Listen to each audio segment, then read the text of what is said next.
Monroe St. Brown first overall. How are you feeling about that? I mean, I think it's always, when you're talking about the first round, I think it's always a go out and get your guy. Come on.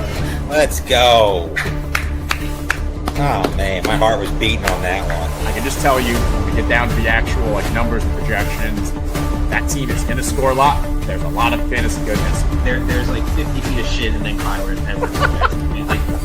So forget that. I don't want to draft guys on bad teams. Doesn't matter. They're going to figure out a way to get the ball. Good offensive coordinator. Arthur Smith is not a good offensive coordinator. You guys are team 3 and 4. There's no point to take Stroud, right? Like, is there a point to take Stroud in a best ball format? Get it.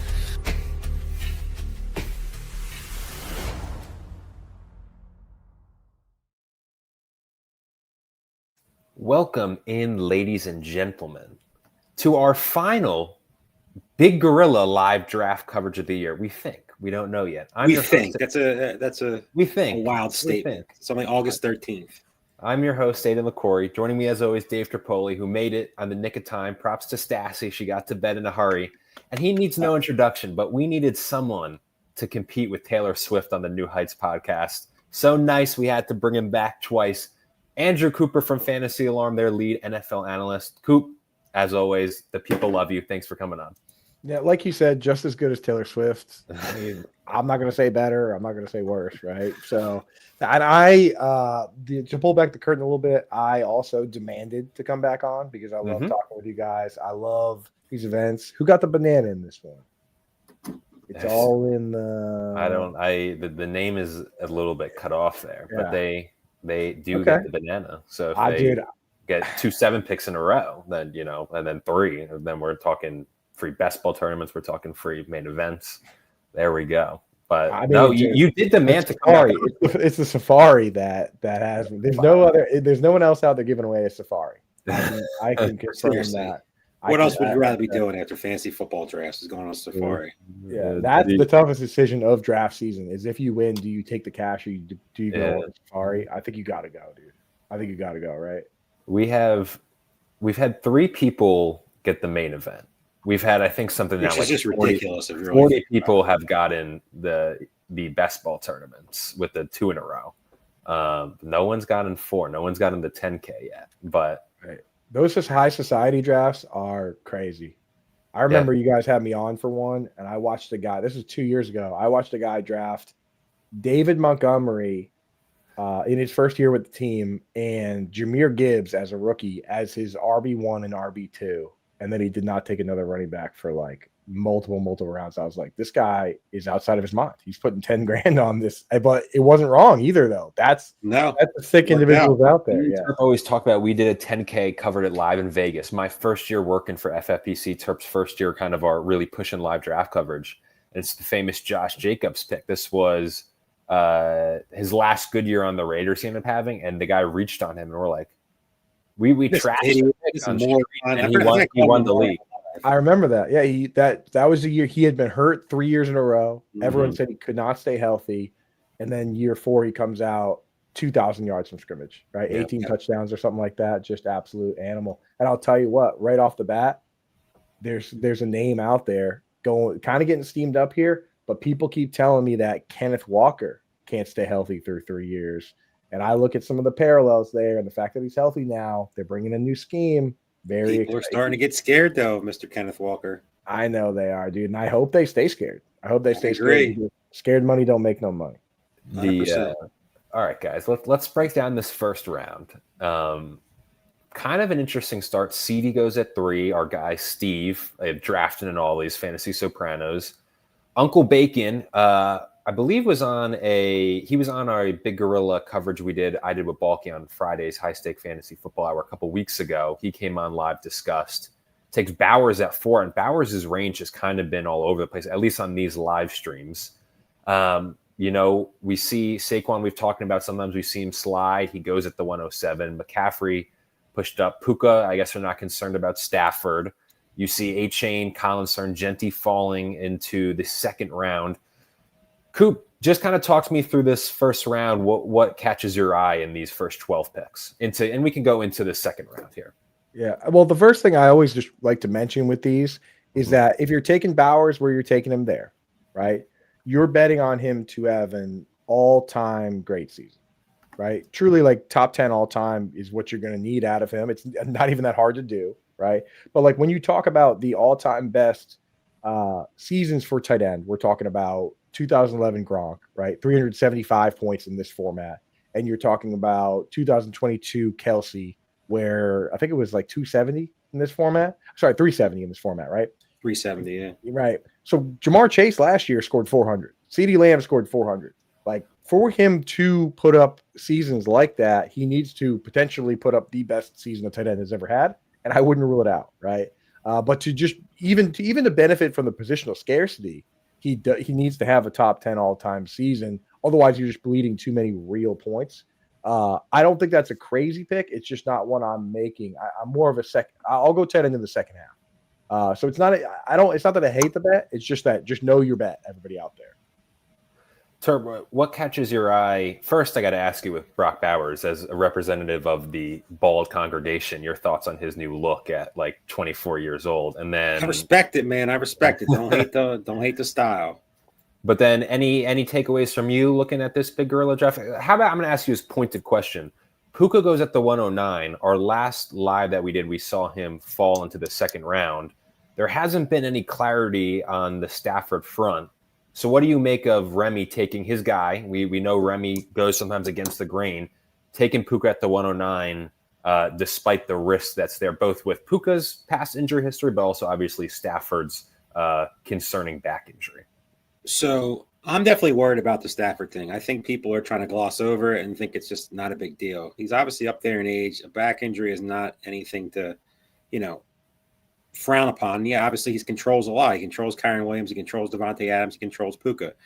And, there's some young tight ends and obviously Tyler Higbee, which we're not really talking about that much. But you're talking about all these guys. And to me, Puka could go anywhere in that range from where he's going to right there where Brian Thomas is going. I could see people taking Brown and McConkey over him.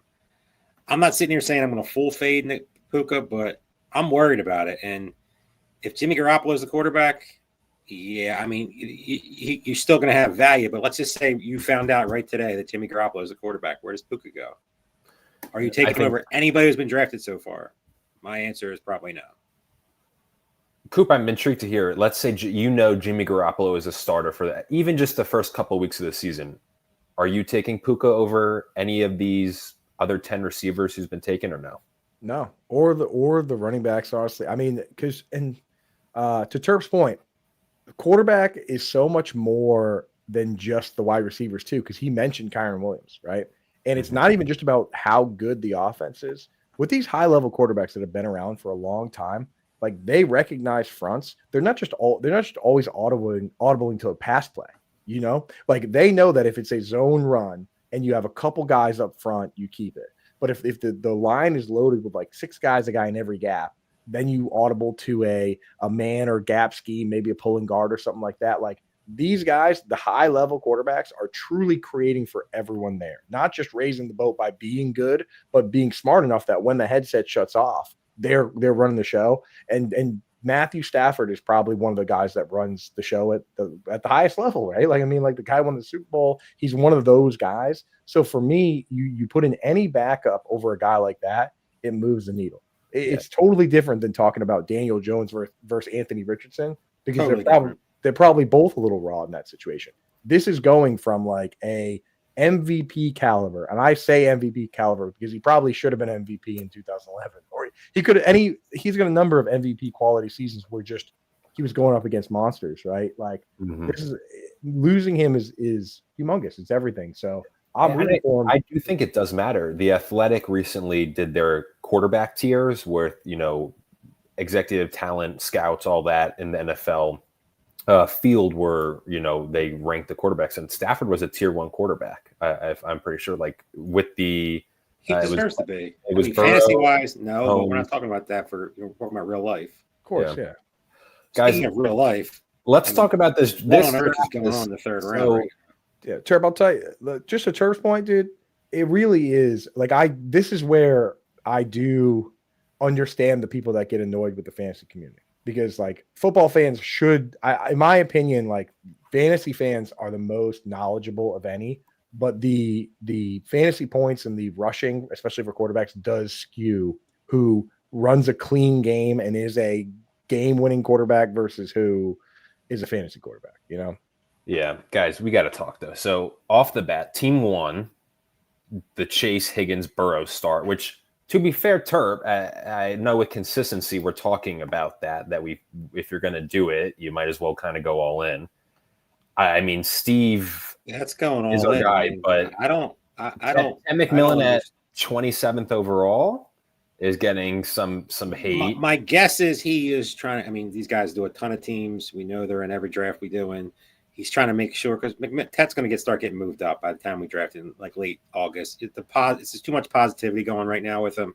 He's going to start moving up, ahead of some of these guys that you're seeing in the 3rd, 4th round because the 3rd round is a little bit of a stale range. I'm not saying there's not players in there you love, but what it was a couple weeks ago compared to what it is now is a lot different.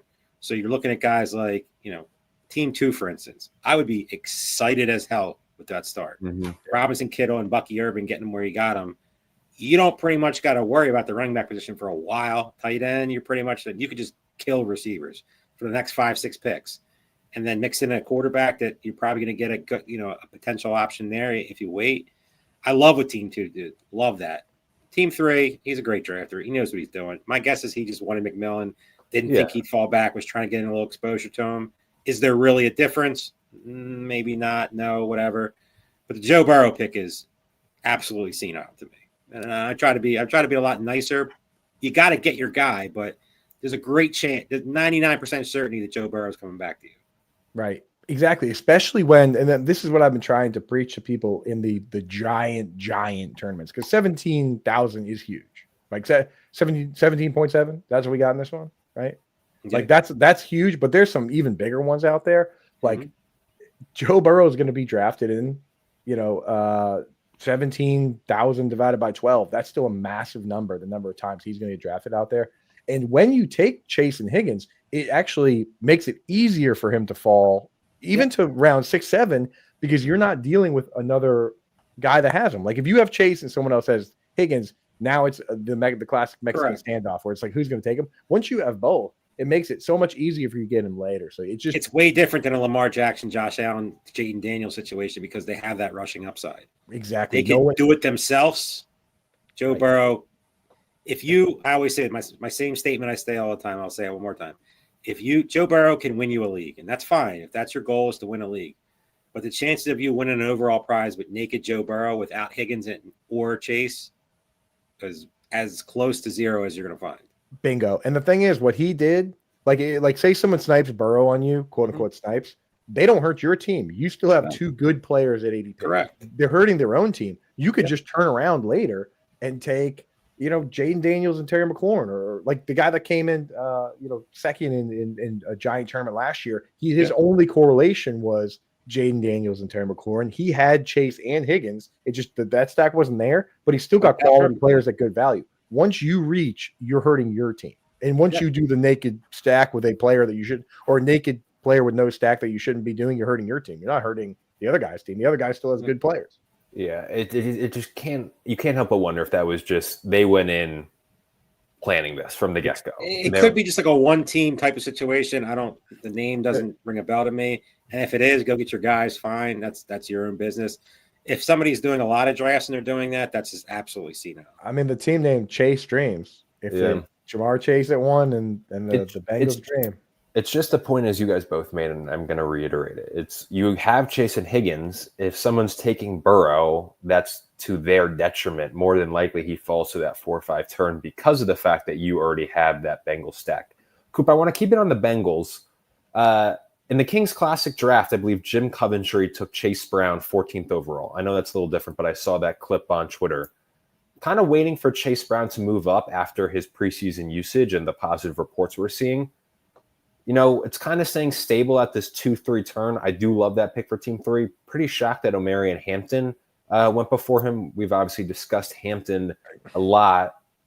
People are still going to, buying his rookie upside, but there are some concerning elements just between some coach speak. What we saw in the preseason, even though it was just one drive, and you're not going to lean too much into that. But this is the earliest Hampton has gone in the Big Gorilla over the past couple of days.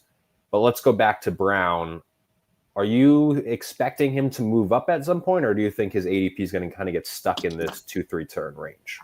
No, I personally have no problem. When Jim Coverdry took that pick at 14, I was in that draft. I was picking at 1, right? Yeah. So for me, given the crowd and the format, like the people that were in it, like you just got to get your guys and you have to get your running backs to some degree, because I mean, it's so many picks until it comes back around, and running backs went in the first round. So I have no problem with Chase Brown there. The thing that people have to realize about Chase Brown is that players in his position don't even necessarily have to be good.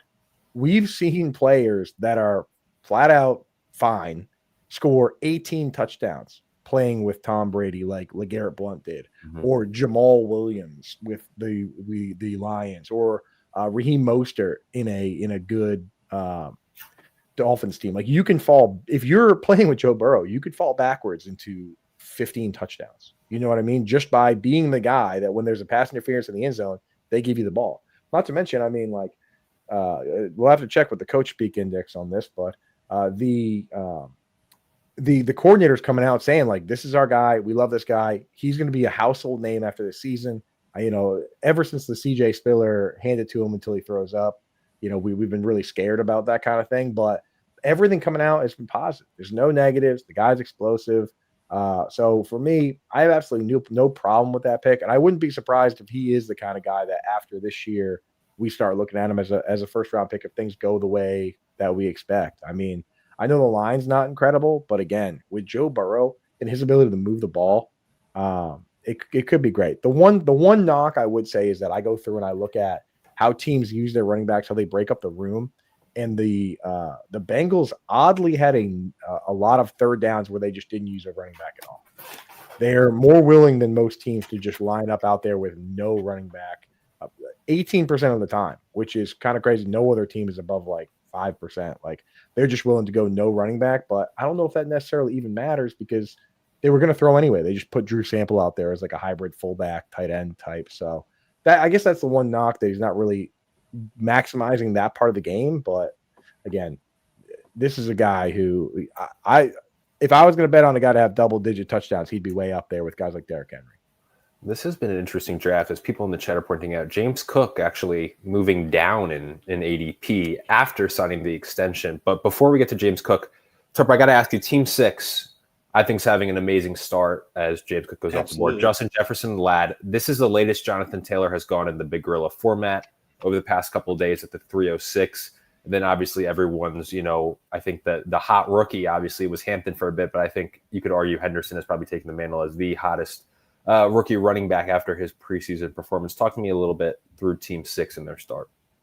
Absolutely love it. I mean, people were scared of Jonathan Taylor for the obvious reason. Anthony Richardson potentially being the quarterback. But also, Daniel Jones being the quarterback is not something that's getting people excited. Everybody wants it to be Daniel Jones because they feel like that would unlock Jonathan Taylor a little bit more. It wouldn't really hurt him as much as Anthony Richardson would, especially in the rushing attack. But I like the pick where you're getting him. If he's going to continue to fall, it's a great spot to take him. I mean, he was getting drafted in the mid-second round a month ago. So where he's fallen to, you can't say no in some of these drafts. And Travion Henderson, nothing is going to stop the train right now. He is probably going to end by the time we draft in Vegas. He'll be a third. I wouldn't be surprised if he gets that 2-3 turn because the hype is so high right now. Stevenson's a little banged up.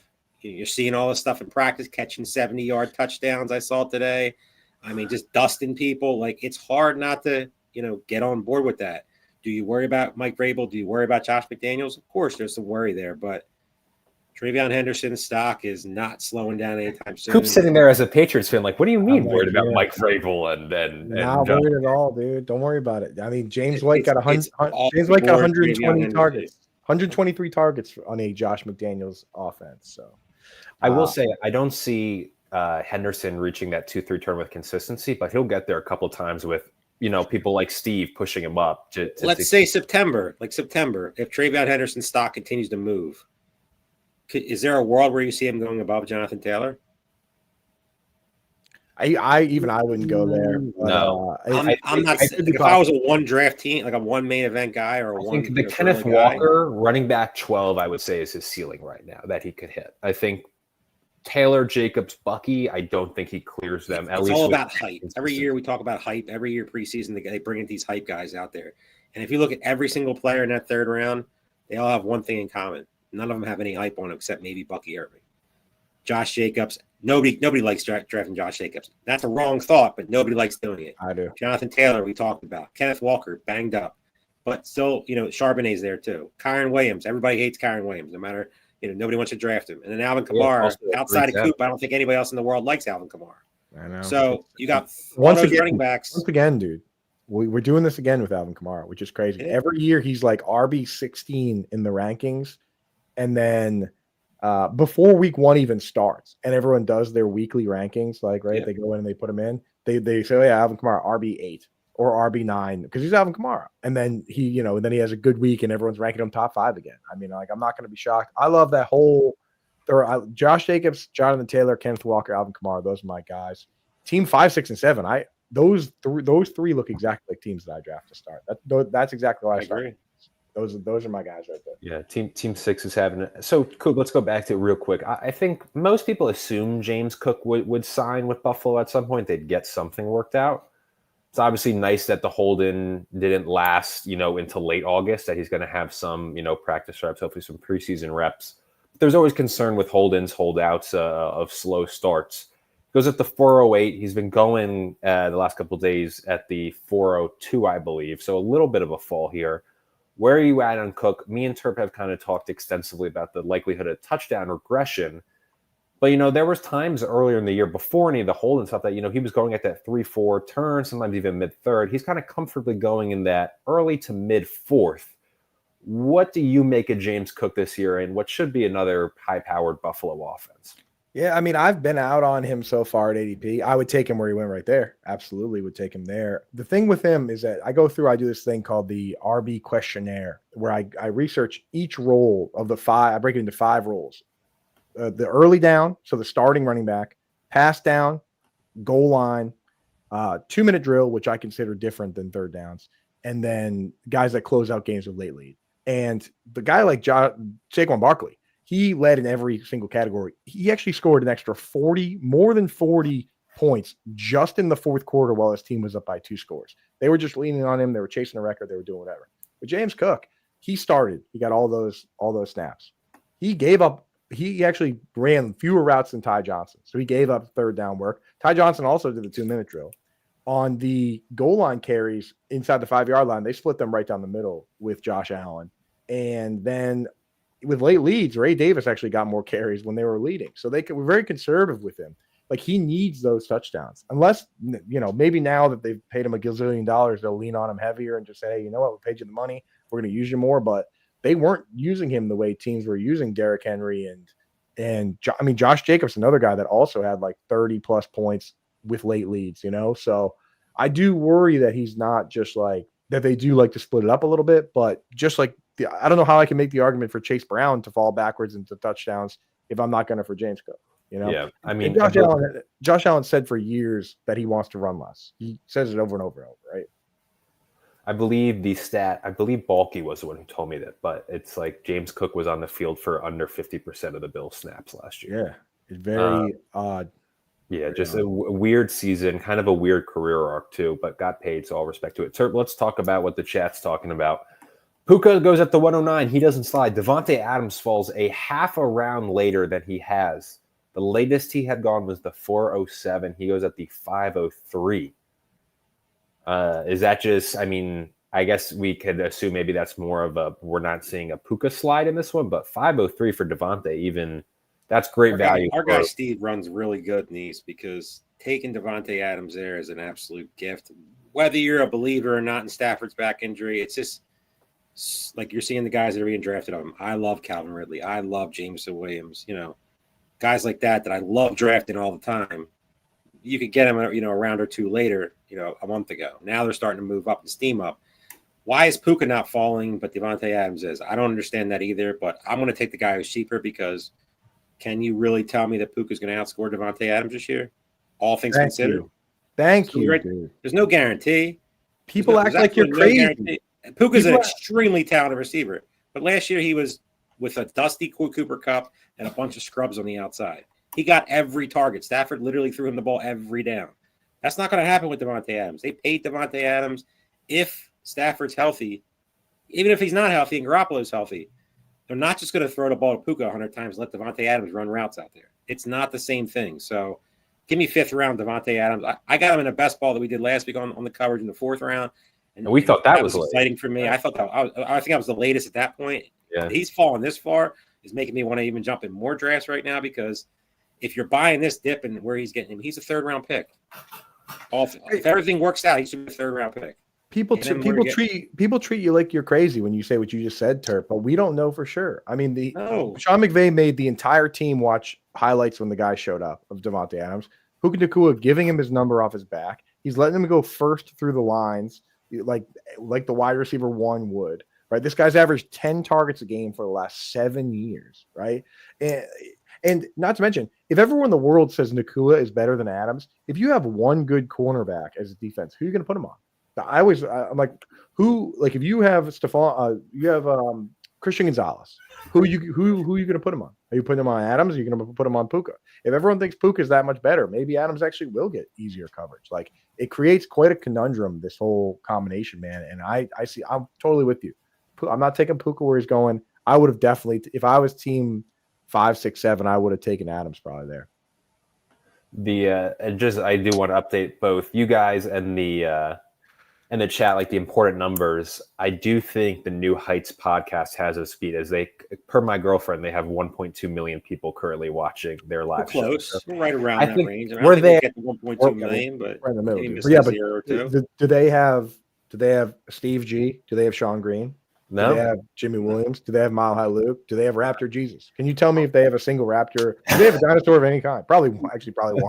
1.5 million. They probably have some. They probably have some version of a Raptor Jesus in there. Mile High Luke, by the way, early on in the chat, he was telling us that he ripped a Big Gorilla at the Fantasy Football Expo drunk, and you gave him immediate analysis. Pretty good team, man. I love the quarterback, the double tap, dude. Because he was out there representing Fantasy Alarm. They had a fan draft, which I thought was awesome. Really cool. I went into Discord and I was like, okay, who's sharp here? Who's doing? Basically, I know Luke does multiple FFPCs, the Dynasties, the Big Gorillas and stuff. So I was like, you know what? Come out here, represent us, man. We had an absolute blast. He and I walked around the hollowed halls of the Hall of Fame together, kind of checking stuff out, dude. We did more talking than we did looking at stuff, but you know how that goes. But yeah, we had a blast out there. So I encourage anybody to come out to that. But you know what? That's already gone by. So what I encourage people to do is go out to the Paris in Las Vegas and draft with the gang, dude. Like nothing better. Nothing better, you know, like first week. You gotta get out of it. You gotta get out there next year. I think next year is where I'm gonna lock it down. I think next year I'm locking in for sure. I'm out for a couple days. Yeah, we'll do some live stuff. Does Sirius XM, do they bring a crew out there? Sometimes it's kind of alternates year to year. I don't believe they did last year, but 2 years ago, Howard was on there live. Yeah, so. next year maybe. Well, if I can get Howard down from Alaska, have you seen what's going on with him up there? I saw he's been posting like a river is in his backyard, like a literal river. Dude, 2 weeks in, week 1, his dog gets zapped by porcupines, dude, because like you're in the wilderness, right? Quills, yeah, like it was a full homeward bound situation. And then this week, a glacial dump from a glacier called like Suicide Valley or something. It's like, where are you? What are you doing up there? You know what I mean? Like crazy 12-foot, 18-foot flood, like. Just God. Welcome to Alaska, dude. He's okay. He's okay. It was like a football field away from his house. But speaking of Howard, though, Howard's on next week. We got late night main event coverage, 10 p.m. I think there's 4 spots left. Like it's gonna fill, but if you want to, you have limited time left. But oh wow, maybe yeah. So Howard, that's the one beautiful thing for Howard is that show will be 6 p.m. for him. And our 6 to 8 p.m. show is now 2 in the afternoon for him. So he's just going to keep moving until his workday is done at 1 p.m. Mile High Luke Bender freaking moves to Alaska, gets blasted by That's porcupine. what I'm saying. I'm Tsunami like, hits what are a you? coast in the river. Oh, I forgot the tsunami. Yeah, dude. Like, what are you doing, dude? But you know Uh, what? The other videos he's been sending in between the exciting ones, it's so beautiful up there, and him and his wife are happy. So more power to you, dude. What the fuck is happening in this draft? Why is Xavier Worthy going in the middle of the 6th round? That's the latest by almost a round. Yeah, Laporta too. Like, I'm not a Laporta guy, but what is happening? Where he's being drafted, he was getting drafted in the 3rd round, and some 4th round. Fourth round, yeah, the 3-4 turn. I mean, wait, Worthy at the 606, Rashi at the 412. Like, what news come out today that I missed? I don't think so. I missed something. What a No, value! Team 7. Worthy is like in most people's eyes a little bit more valuable in best ball with the spikes, but yeah, I mean, dude, but Team 7 for going like some heavy running back early. You got your big hitters in Saquon and Henry, and to not recover, but then to get Tyreek, Marvin, and Xavier Worthy as your next 3 receivers, and not only that, you're also getting Chuba as a 3rd running back. That's probably the best team in the draft so far, in my opinion. I mean, those 3 in a row are just carbon copy of how I would like to draft, especially in like a managed league where you have to like click a button. Like those 3 drafts along with Team 2 is right up my alley. Right. Team 6 is having a good one too. I don't love the Kelsey pick, but yeah, I'm not the biggest Kelsey fan, but it's not the worst pick in the world right there. No, especially with the tight end run. We keep cutting you off. I was just going to say, if you were to put Sam Laporta and TJ Hawkinson where they're supposed to go, that pick would look better. You know what I mean? Like, that's not necessarily a bad spot. I wouldn't take Tyler Warren there. I wouldn't necessarily double tap the tight end. This is a league with multiple flexes, so I don't hate bully tight end, because you still have that flex spot available for hitting breakouts. But I just feel like I'm forced. If I take 2 tight ends early, I usually feel forced to put one in the flex. And I just don't like having that feeling. Especially in any sort of single flex league, I never go bully tight end. Absolutely never. I don't like doing it in multiple either. Neither do I. I honestly don't really either. It's got to be like a 3 flex.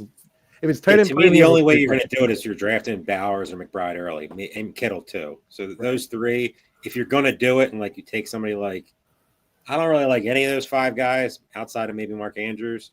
I also, if it was like an Evan Ingram type of guy, then I'm thinking about it. Right. I also probably need to be getting like generational value too.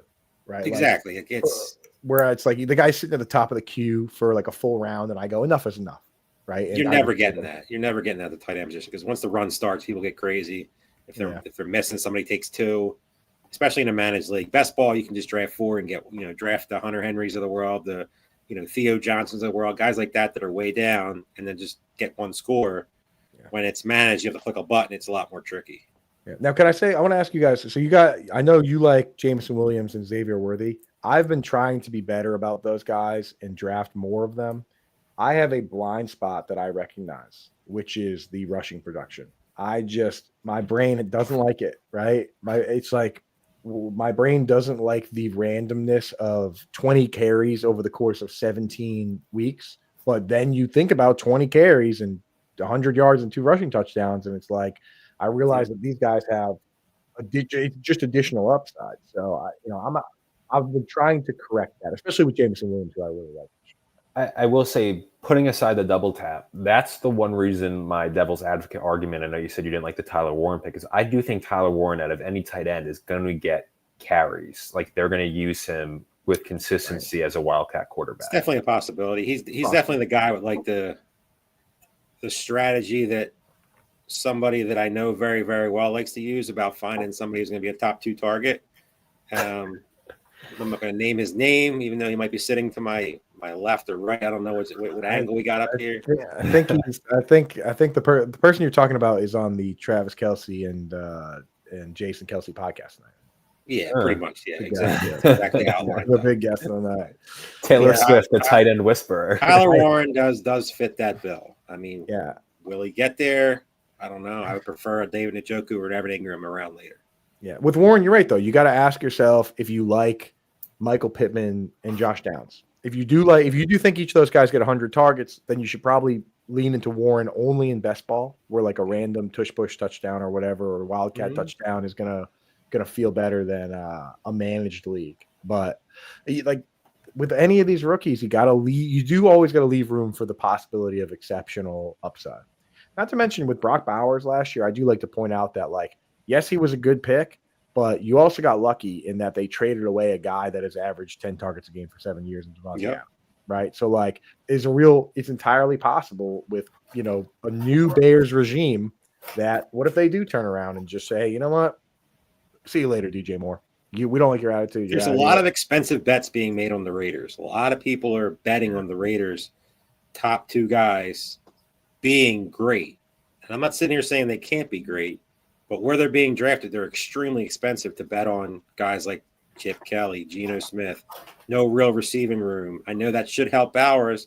Offensive line, Like, there's a lot of unknown right now with the Raiders, and you're betting a lot on Pete Carroll. Like, hey, he's a good coach, but I know they brought Chip Kelly in. He's an offensive wizard, supposedly, but I don't know.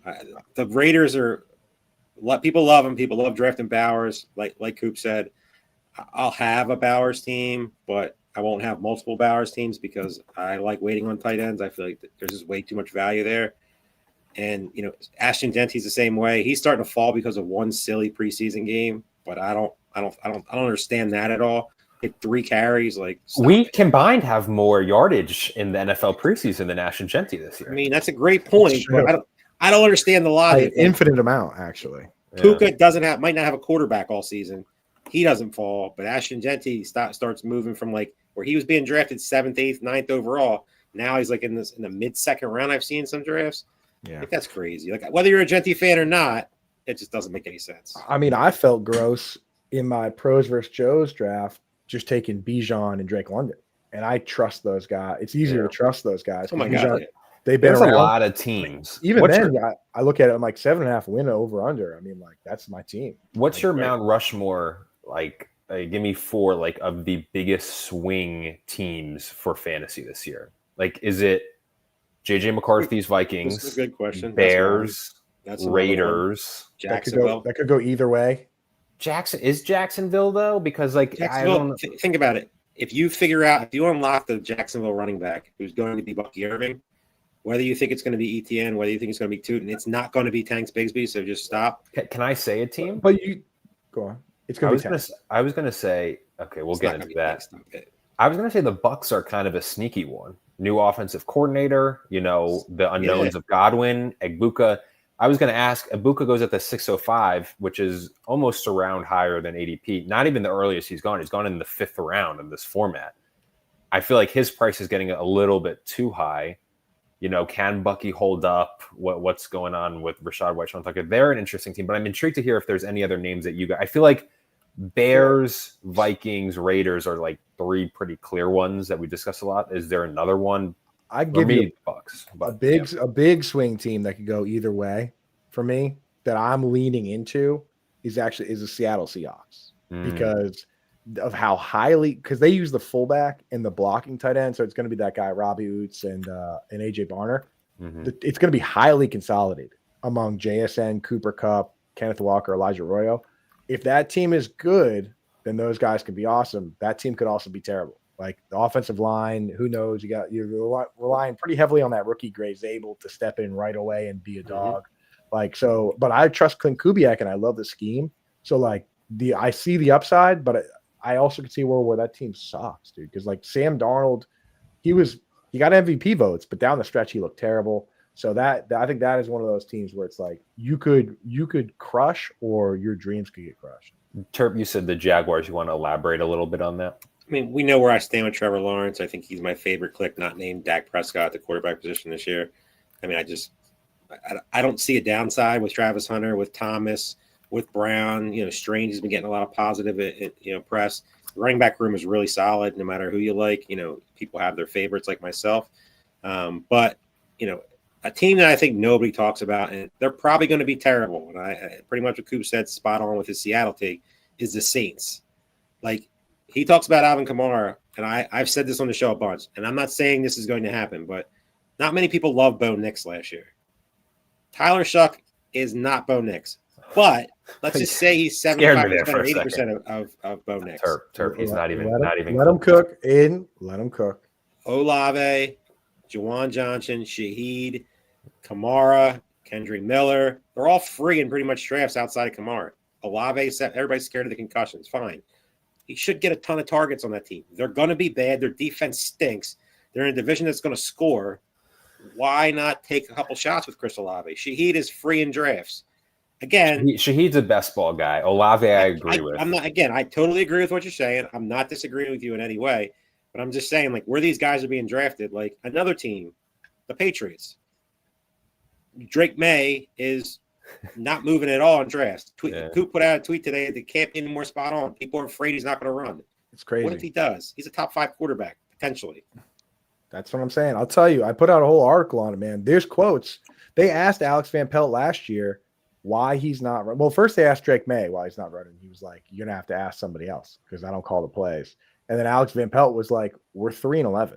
We were 1-5 when Drake May took over. Like, why would we call design runs? They called 5 design runs based on my count. I went and looked at the scrambles, and then I took the QB sneaks, and I took the QB kneels. 5 design runs. When Josh McDaniels had this team with Cam Newton, I know Drake May's not Cam Newton, but he ran 137 times. He called 52 gap zone runs up the gut.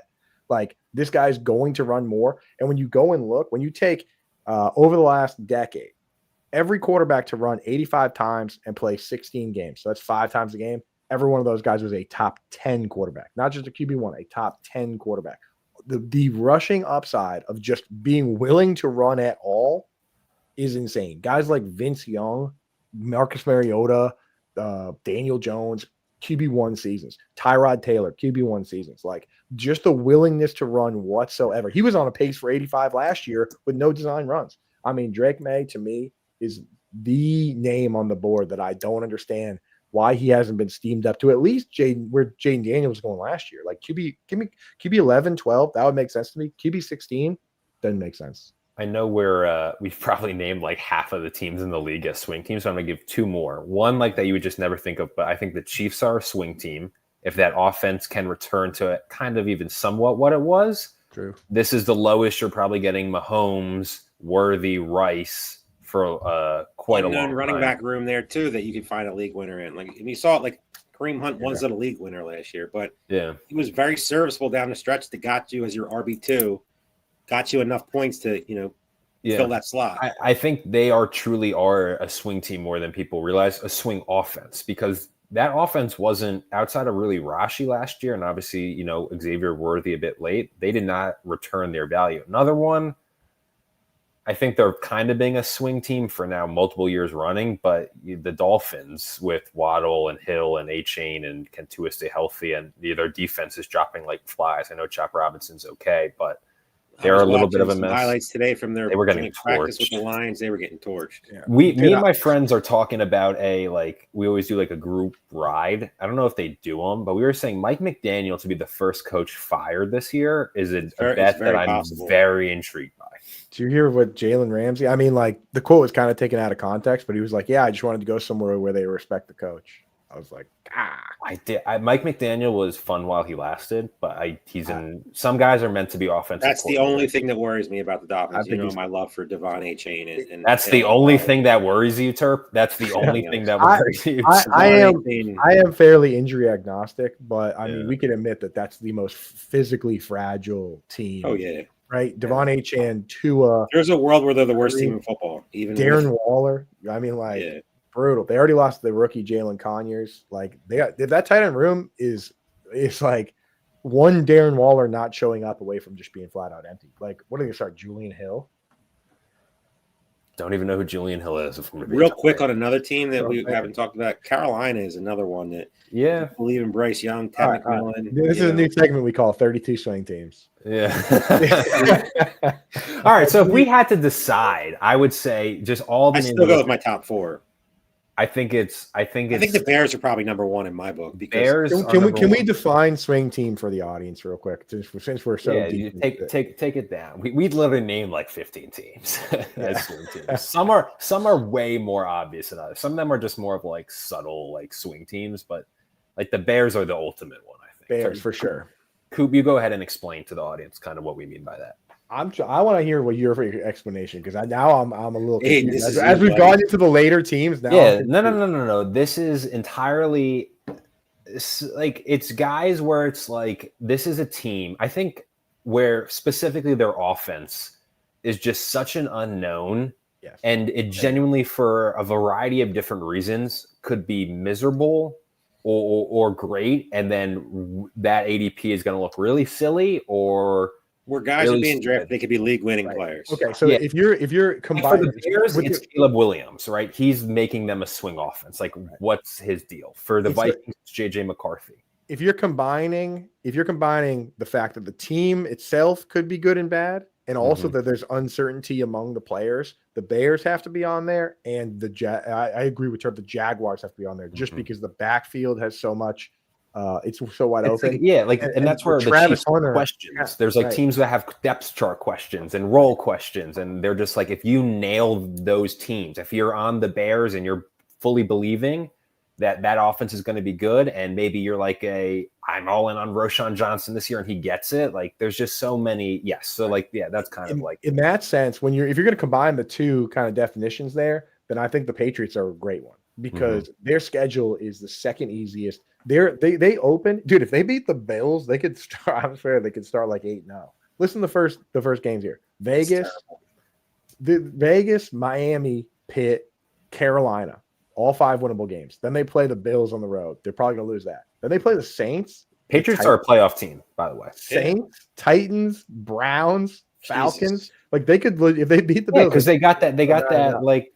I believe they got the 4th place schedule, right? Right. Now, here's the nightmare: is that so let's say they lose a bunch of those games.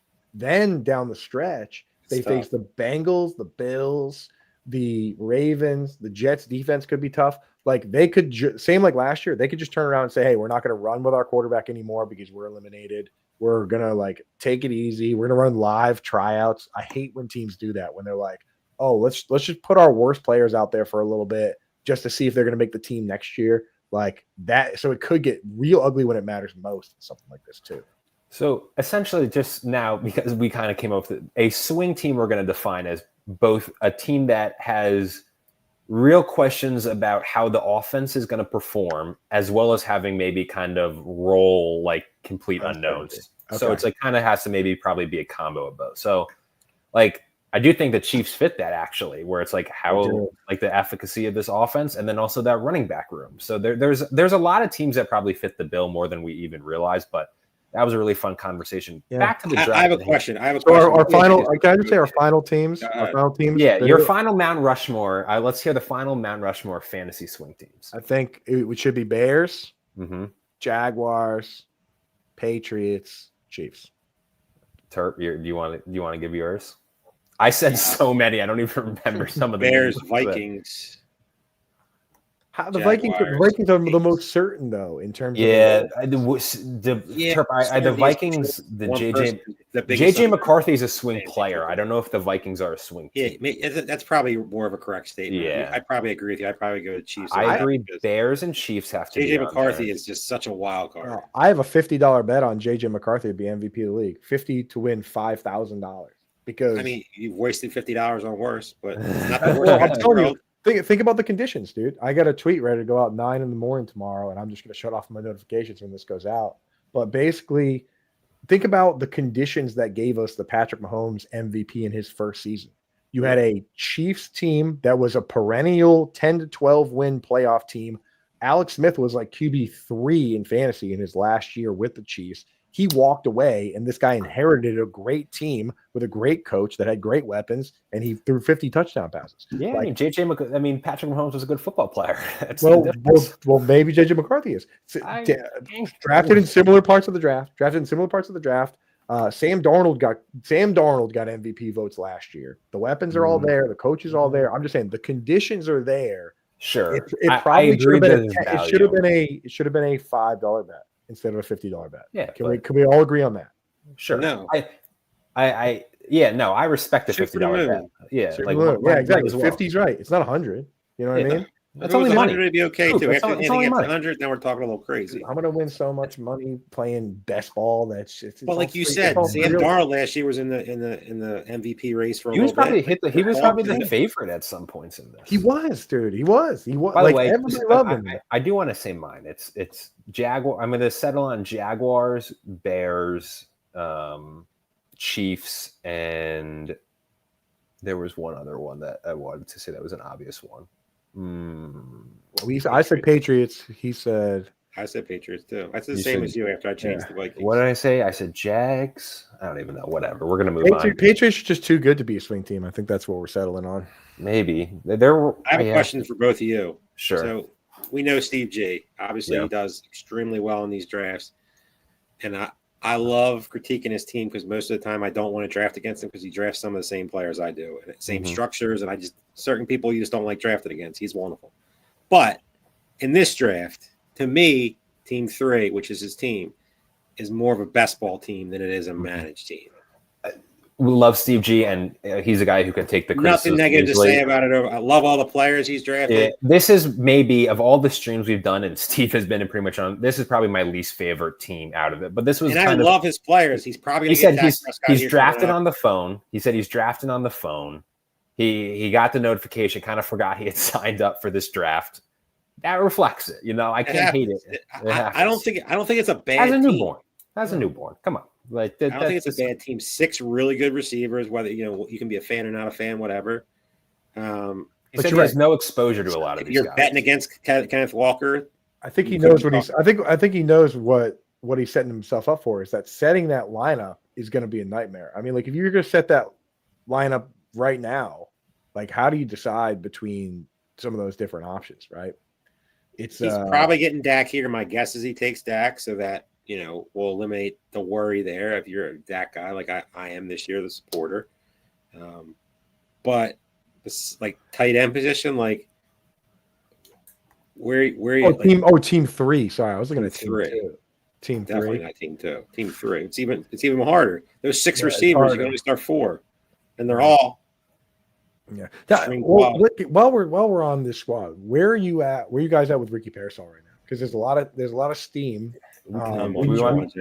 Did you see Ricky Person? Did you see that? Who's Ricky Person? Exactly. Someone took Ricky Person in the 6th round of an FFPC main event. No. Did they correct it for him? No, there's none of that, right? I mean, you took Ricky Person. That's bonkers. I think you can. I don't think that one. If it's a main event, I'm pretty sure you can stop it. Like if it's like we can. It's happened to me before. It stopped it and taking the pick away. I don't know what happened. I remember I had computer problems one year. This is like 8 years ago. We need Dave in the chat. We need Dave. I'm 99% sure they can stop it in a main event. Best ball, no. Now, do you get points? Do you get points? So it says he's currently on the Birmingham Stallions. Wow. Actually, it's so weird. I had a dream about that last night. I don't know why it just came up in my brain about taking somebody that sticks around who wasn't even in football or something like that. Like I clicked. It's so weird. You guys just brought that up. I just had a flashback. That's a tough one, dude. That's a tough one, bro. Where am I at on Ricky Pearsall? This is me answering the question. It's tough for the Ricky Pearsall. Ricky Pearsall, I'm buying more into because I was a Juwan Jennings guy for the longer time, but I'm liking Pearsall and.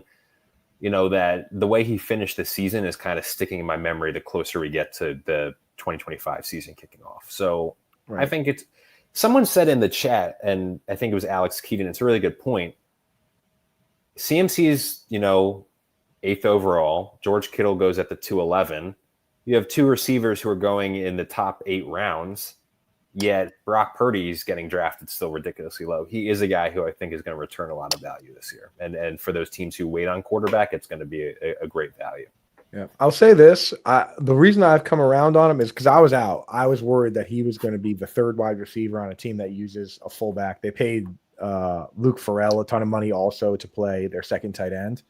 But the more I think about the way things panned out last year for TJ Hawkinson, is that there's a chance that they never fully deploy Brandon Aiyuk as like an. They're not going to. So if that's the case, then Brandon Aiyuk will be the guy that like TJ Hawkinson last year never played more than 80% of the snaps because he never got up to that level. like there's a real possibility that when they put in the fullback and stuff, Aiyuk's the guy that comes out, and Pearsall and Jennings can both be fine.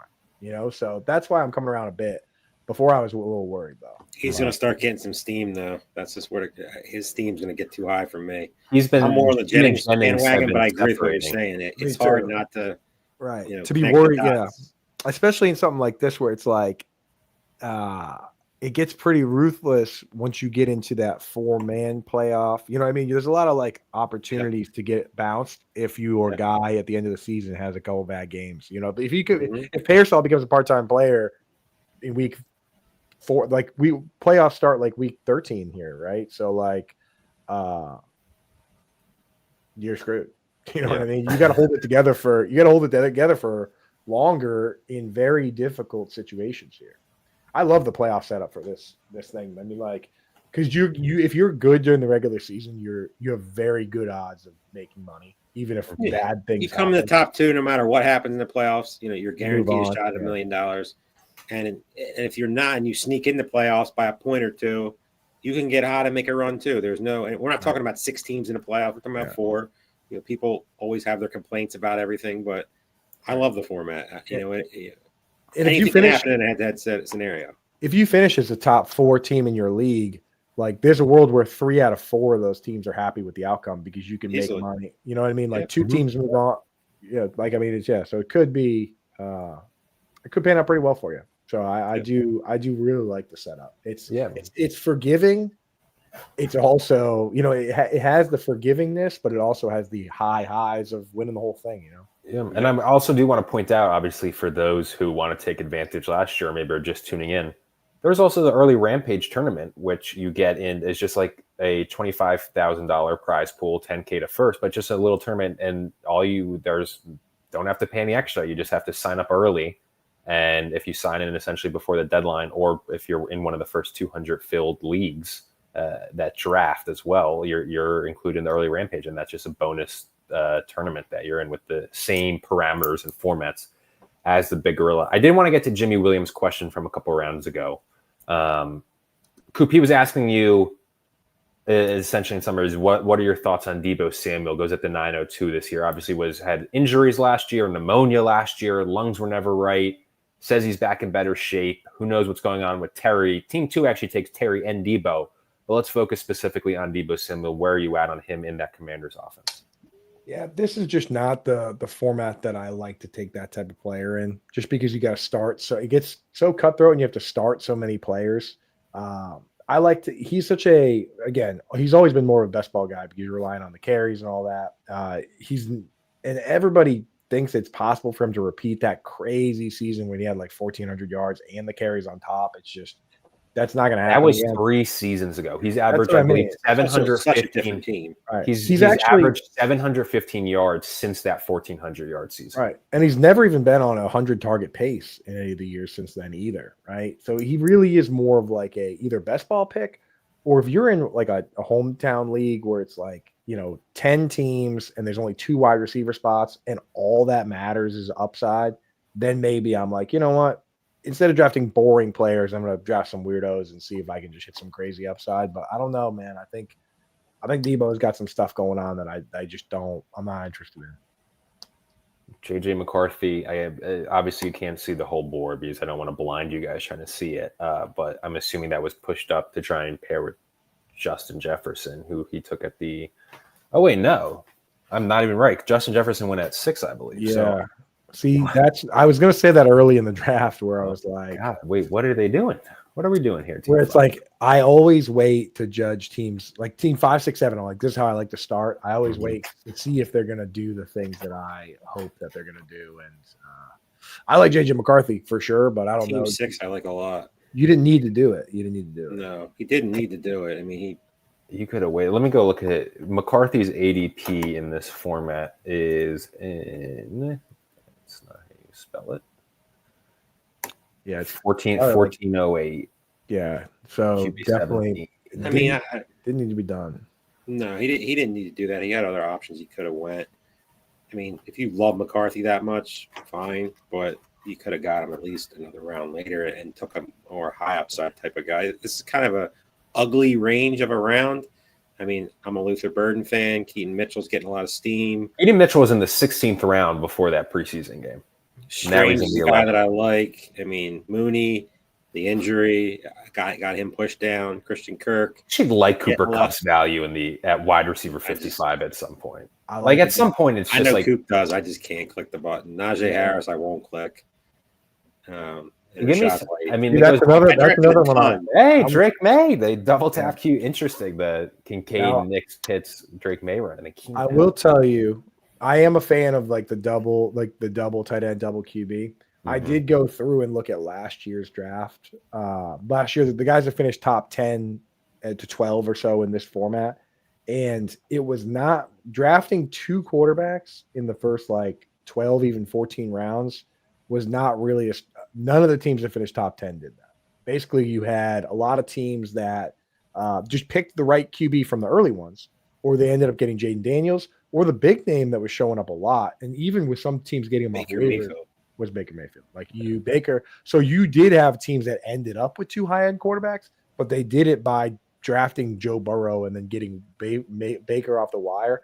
Yep. So I'm actually not – as much as I love Drake May and Phoenix good too, I'm not one to do what was done there. I might do a Kincaid Pitts, maybe, but totally different to me. Quarterback is not something I'm not double tapping it either. Exactly, because you're only starting one. And the other thing with quarterback is that you don't have the uncertainty that you do at tight end, because if you're the starting quarterback, you're playing every snap. You're playing 1,000 snaps, right?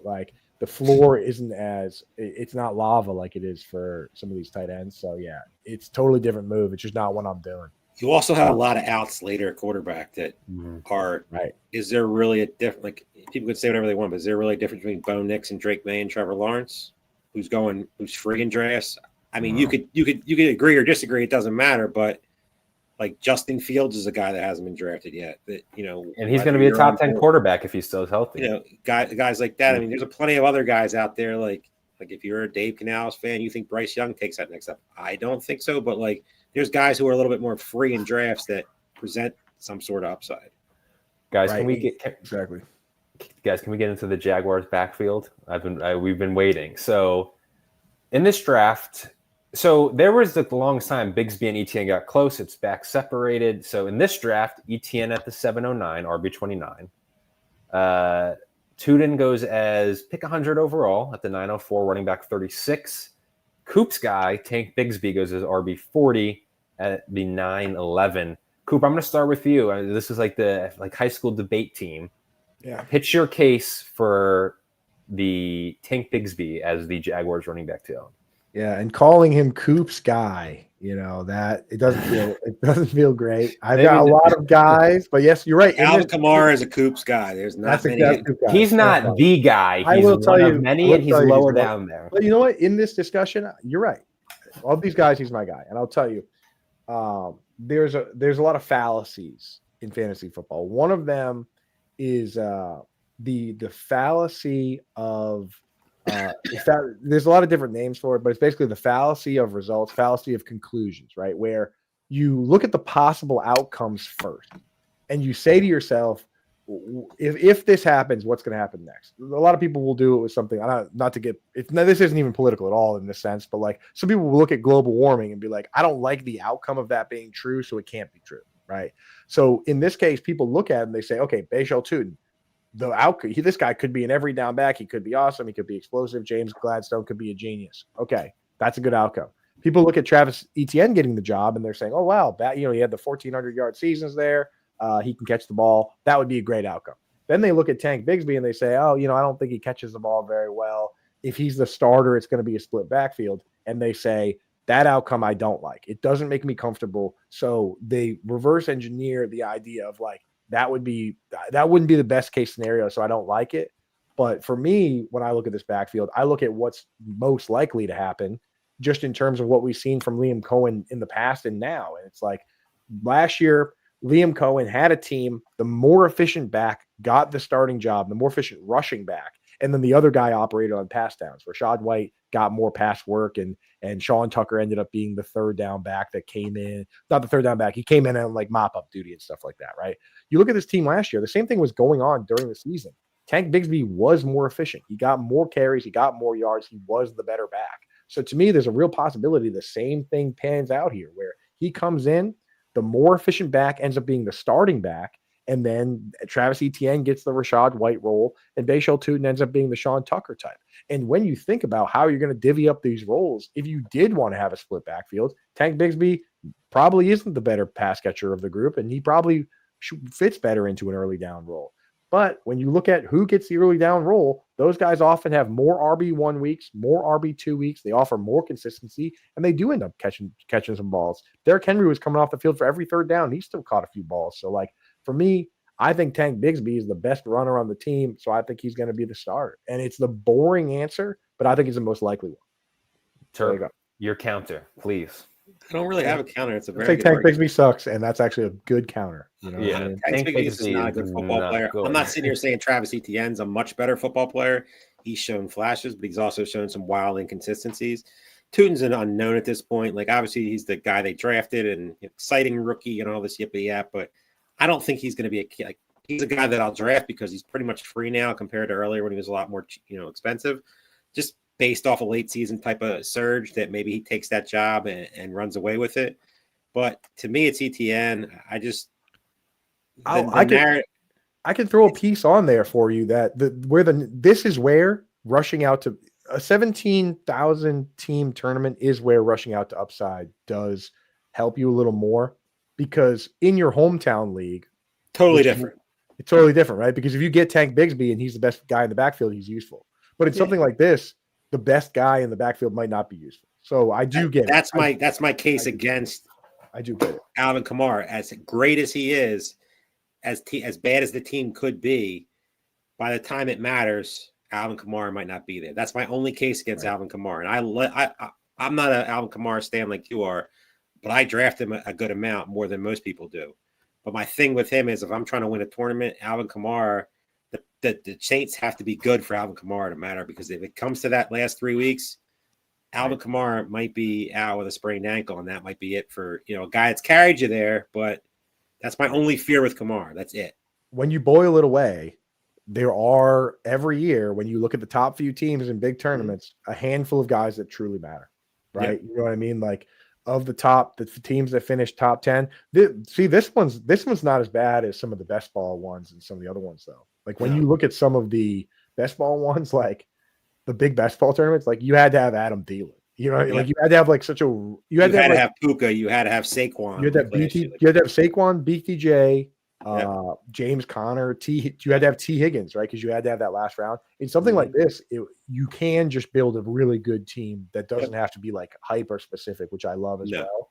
But there were definitely very common players across the top few teams, right? Like Brian Thomas Jr. was, because of what he did down the stretch in the playoffs for this, like, that was an important player to have, right? Yep. Like, he came alive right when the playoffs started for this contest. Yep. And that's what you need. You need that hot player that can have that explosive week and literally, for a couple of weeks, and then mix in the other guys, the stars that you have that you might have snuck through, like the Justin Jeffersons or the, guys like that, and hope to hit lightning in a bottle. That's what it comes down to when it comes down to the end. If you look at it, usually you see the same quarterback on both teams. Last year, it wasn't the same quarterback. The team that won the main event, I believe, had Joe Burrow, and the team that won the Fantasy Pros last year was Baker Mayfield. Yeah. So Terp asked me to send me those teams. Did I? No, I didn't. You did. Balky did. So you're good. The one thing I want to say is this: if Tank Bigsby wins leagues, next year's intro, I want the clip to be Aiden saying, it'll be the first one. Aiden saying, "Coops guy, Tank Bigsby." That's just that. Coops guy. Coops guy. If Tank's Bigsby's on the waiver wire by Team 5, or Week 5, then I'll put it in there no matter what. No. It'll still be no matter what. Just all these awesome, hot, like, great takes, and then Coops guy, Tank Bigsby, and he's like RB 75. Yeah, that'd be great. Coop, one last thing on the Jaguars. I'm going to pitch this question to you. What's more likely? One of the guys emerges and is a key fantasy contributor, or it's just a muddled backfield all year and you just don't know who to click week to week? Yeah. So I will say, at ADP, I think it's very likely that one of them ends up being a guy that's useful at ADP. So I will say that. I am much more worried about bad teams, because I'm with Terp, dude. I like Trevor Lawrence. I think that Not to be that guy. I hate saying this, but like anyone that's played quarterback, when you watch Trevor Lawrence, you'll notice things that he does that are just very difficult. Rolling the way he can throw, rolling to his left as a right-handed quarterback, like on a line 40 yards downfield, is a physical gift that it's ridiculous. You know what I mean? So like the possibility of him coming out and being awesome is always going to be there. There's a lot of quarterbacks that didn't break out till they were like 29. Tom Brady never threw 30 touchdown passes till he was 29. Baker Mayfield, like he's still very young. I think was he 26? Like there's a real possibility that this guy still develops into an incredible quarterback. Whereas where I look at like the Browns and some of these other teams, like the Browns are the team where it's like I look at it and I'm like, do I have to take a running back from this team? I don't think so. No. Whereas like with the Jaguars, I feel compelled to take one of them, even if it's one of them that I like the least. If he's going third, I feel like Trevor Lawrence fits that mold of he makes the hard things look easy and the easy things look hard sometimes. Yes, yeah, which is crazy because there was no sign at any point at Clemson that he would be that guy. And also from that perspective, like we talk about that backfield, what if one of those guys get traded? Like obviously we saw like the tweet that came out, from Bigsby with a fear of Travis Etienne being, traded, and fear or not, let's think of all the places that Travis Etienne can go to. Let's say he goes to Dallas. Where does Travis Etienne get drafted? Way higher. Way higher. For sure. Where does he go if he goes to Chicago? Higher. Terp loves his Travis Etienne trade scenario questions. Well, we saw, I don't want him to leave because I like the situation, but if he does get moved, everybody wants everybody to go to Dallas. Let's just call it what it is. We all saw that guy have back-to-back 1,300 yards from scrimmage. Like that's what you got from Chuba Hubbard last year, and everyone loves Chuba.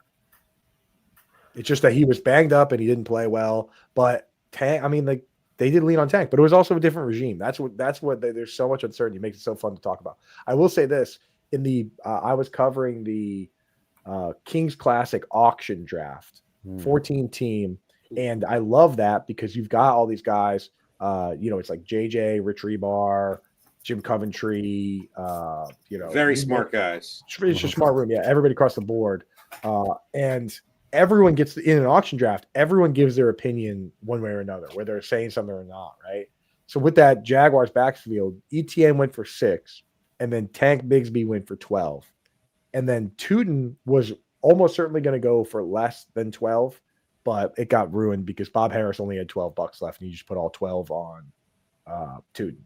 So in that one, there was definitely a demand for Bigsby that wasn't there for the other two. Interesting. So worth pointing that out. But like again, the whole thing got screwed up by Bob, obviously. Speaking of interesting backfields, Kyle, I might butcher their name, Coop. I feel like you're fantastic at these. Kyle Moonen.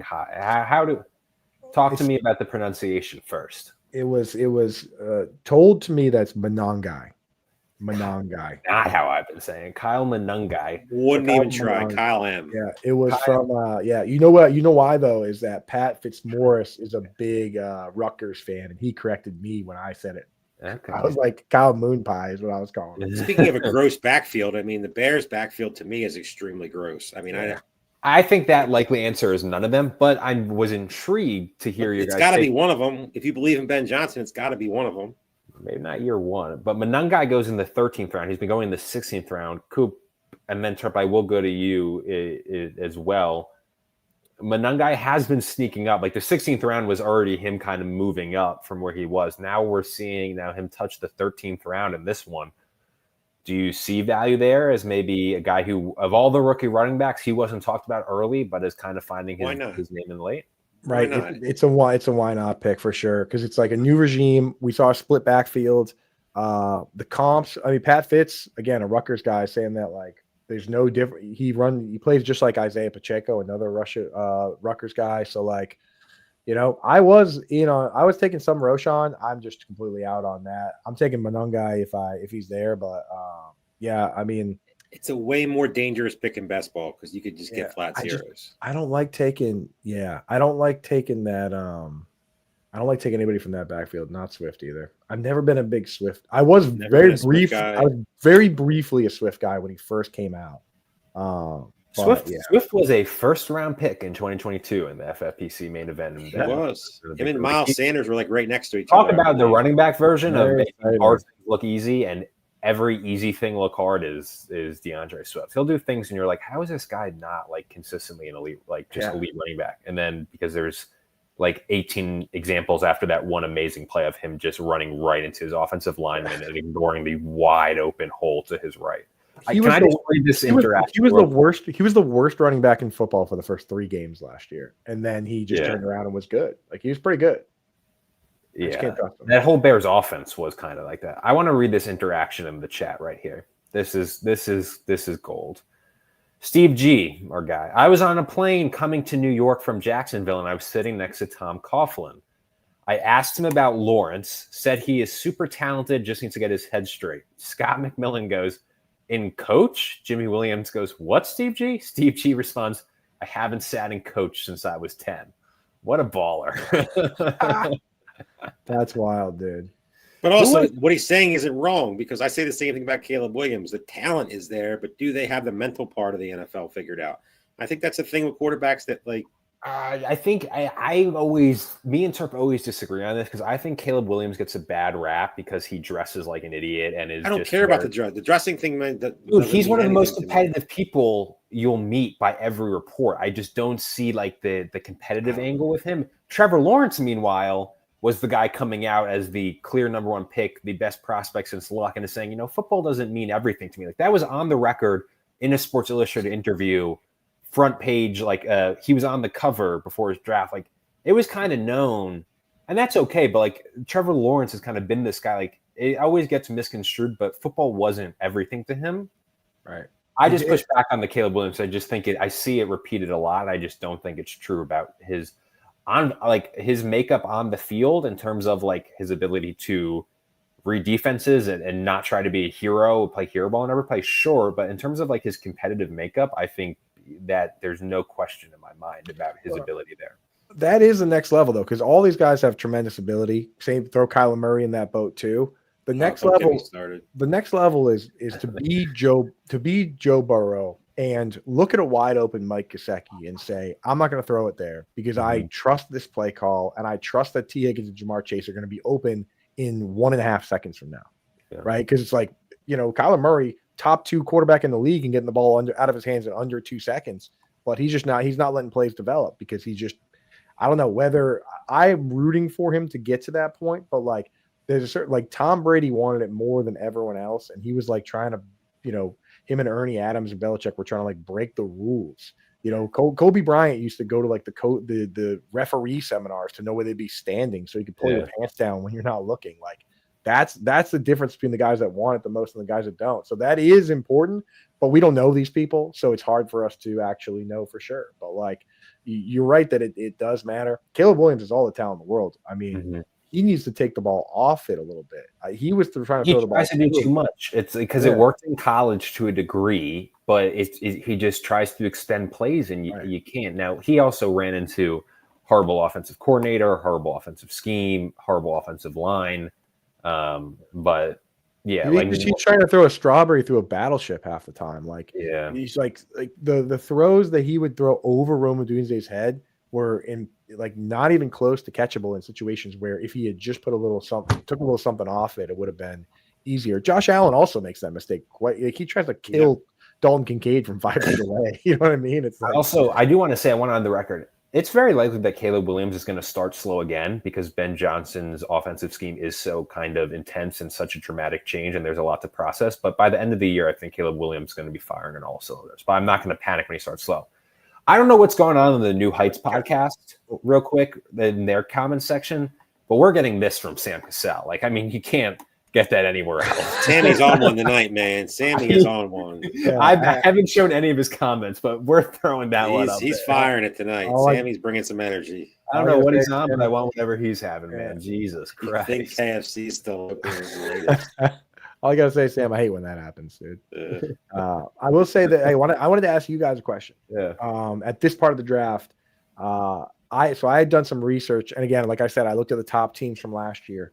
One thing that became apparent was a pattern among top teams with kickers and defense. Of the teams that finished top 10, not one team draft more than one kicker or defense. Obviously. Not one team, yeah, right. But not one team drafted a kicker before the kicker or defense before the 15th round either.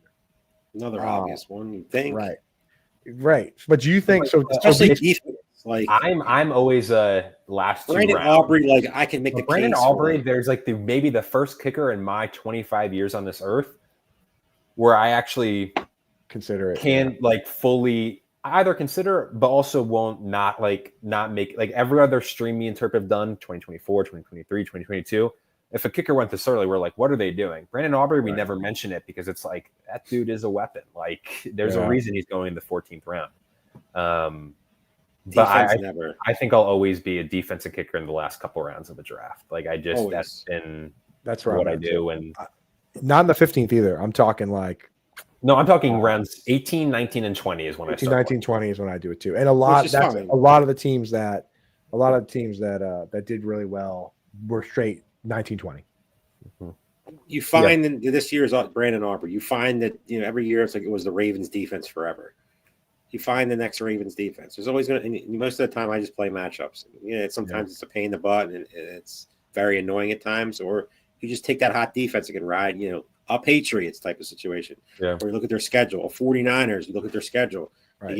Week 14 bye too, right? Yeah, exactly. They get some scrub teams early. But you can find a top 5 defense on waivers pretty much guaranteed every year. Yeah. But the beautiful thing about taking the Patriots with their schedule and the week 14 bye is that by the time you do get to that week 14 bye, your starting lineup has mostly, maybe not entirely, you never stop trying to find guys, but your starting lineup has mostly been solved, and you can afford to roster multiple defenses at that point. Right? Way different then. You're making the playoff push. You can have 3 even at that stage, right? So let's not get crazy. I mean, for the playoff stretch, I don't know if you have a team that has a bye during playoffs. I don't know if that's nuts, especially I guess you drop the Patriots, right? Because after the bye, they play the Patriots, play the Ravens and the Bills. I got to ask you guys real quick. This is Brandon Aiyuk rightfully has been on Terp's do not draft. What are you laughing at? I'm laughing at Sam Gasol, man. He's on one. Yeah. My boy's on fire right now. Yeah, obviously, Sam. You couldn't see any freaking names if I showed you the team names. Show every time, dude. 15th round. What you're saying, Brandon Aiyuk? Fine. Whatever. No, but my question is this: Brandon Aiyuk. If you watched any of the show, we were on like, why is Chris Godwin going in the 4th, 5th, 6th round? This is insane. We were saying the same with Brandon Aiyuk. Why is he going in the 9th, 10th, 11th round? You're finally starting to see maybe some proper ADP. Brandon Aiyuk at the 15, 11. He's been going in the late 12th over the last couple of days, so this is more of a fall, but wide receiver 70. But my question is, like, when you draft a guy like that, it's not like a dart throw that you're like, are you feeling a need then to hold on to him until he debuts in week 7, and then who knows? Like, it's like Terp, I agree with you, it's fine because you're in the almost essentially the 16th round, but like, what, you're holding on to him for that long? Like all these other guys, it's like, well, if they don't pan out, you just if you're making the pick, it's like yeah.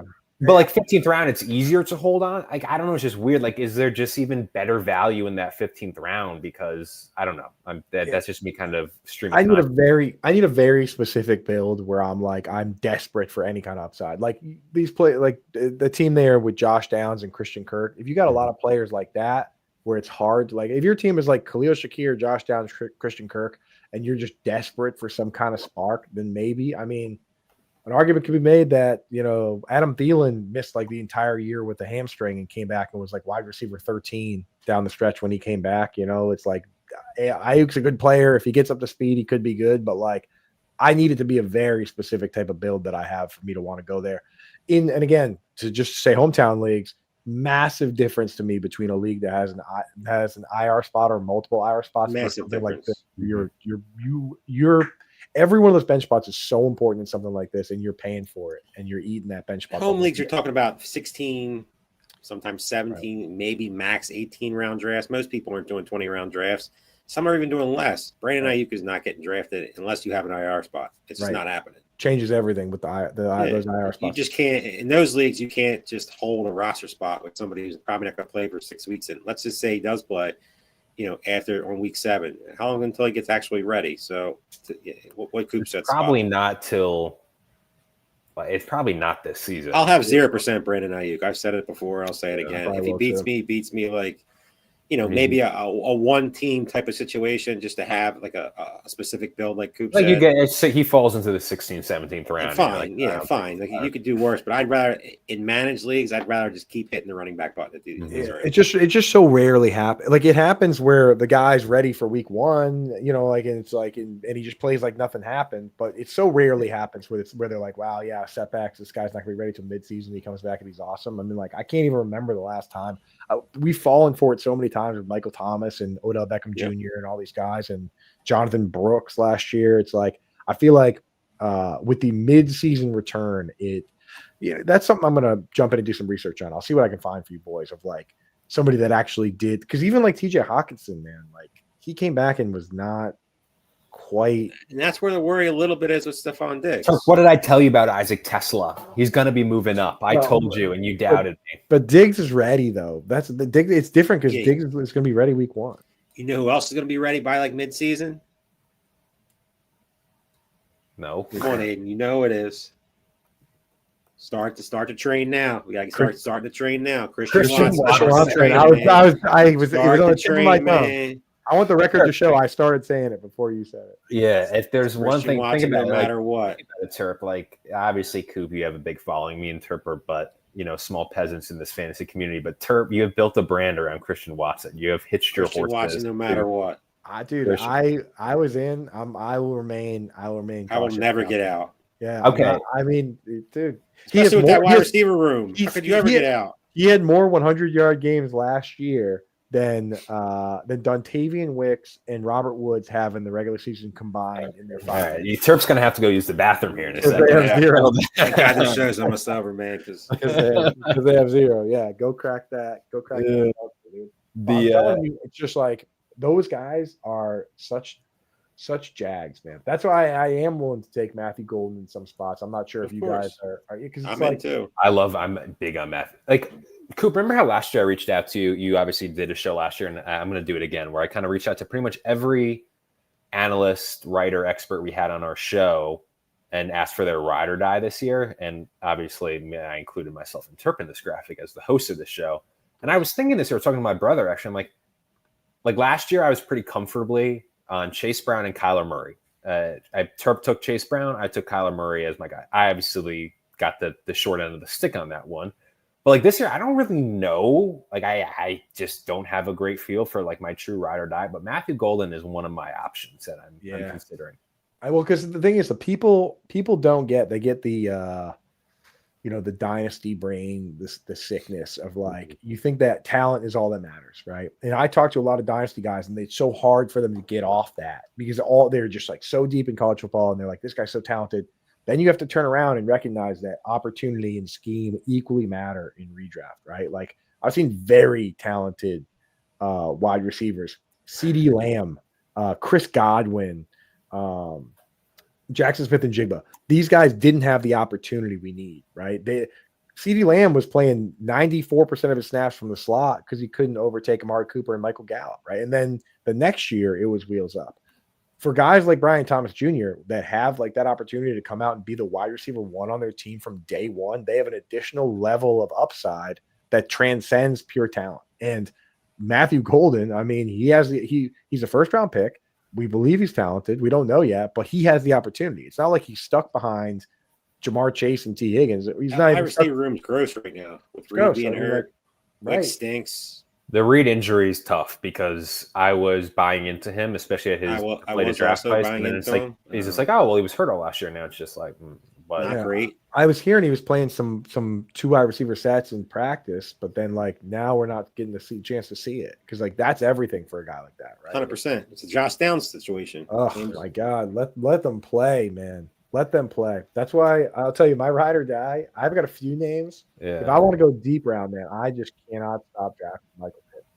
It's hard not to. He's going to play every down. Going to play every down. He's the captain of the damn team. He's got 140, 150 targets. He was wide receiver 13 overall playing with Gardner Minshew. Minshew was throwing for like less than 200 yards a game. I mean, like, real possibility that guy's awesome. So at least I'll pick some. I'll consult with Terp and make sure I pick somebody that Terp doesn't hate, because I know we're pretty lockstep with a lot of players. I mean, I don't think we're openly discussing some collusion on our ride or die selection. My three players are my three guys. I mean, I probably have five, but my top three will probably either be George Pickens, Jameson Williams, or Calvin Ridley. It'll probably be Calvin Ridley. And this year, Aiden, you get the if I want to get crazy, it might be Tyrone Tracy, but you get the Chase Brown and he gets the Kyler Murray this year. Yeah, right. Yeah, there we go. So you're in on Tyrone Tracy. I love to hear that, dude.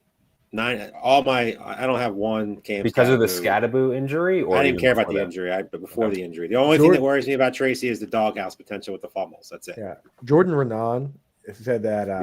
Hopefully, I saw that. Yeah, he was like it was never. It was never a question. It was never Cam Scattaboo. Yeah, he was like it was never.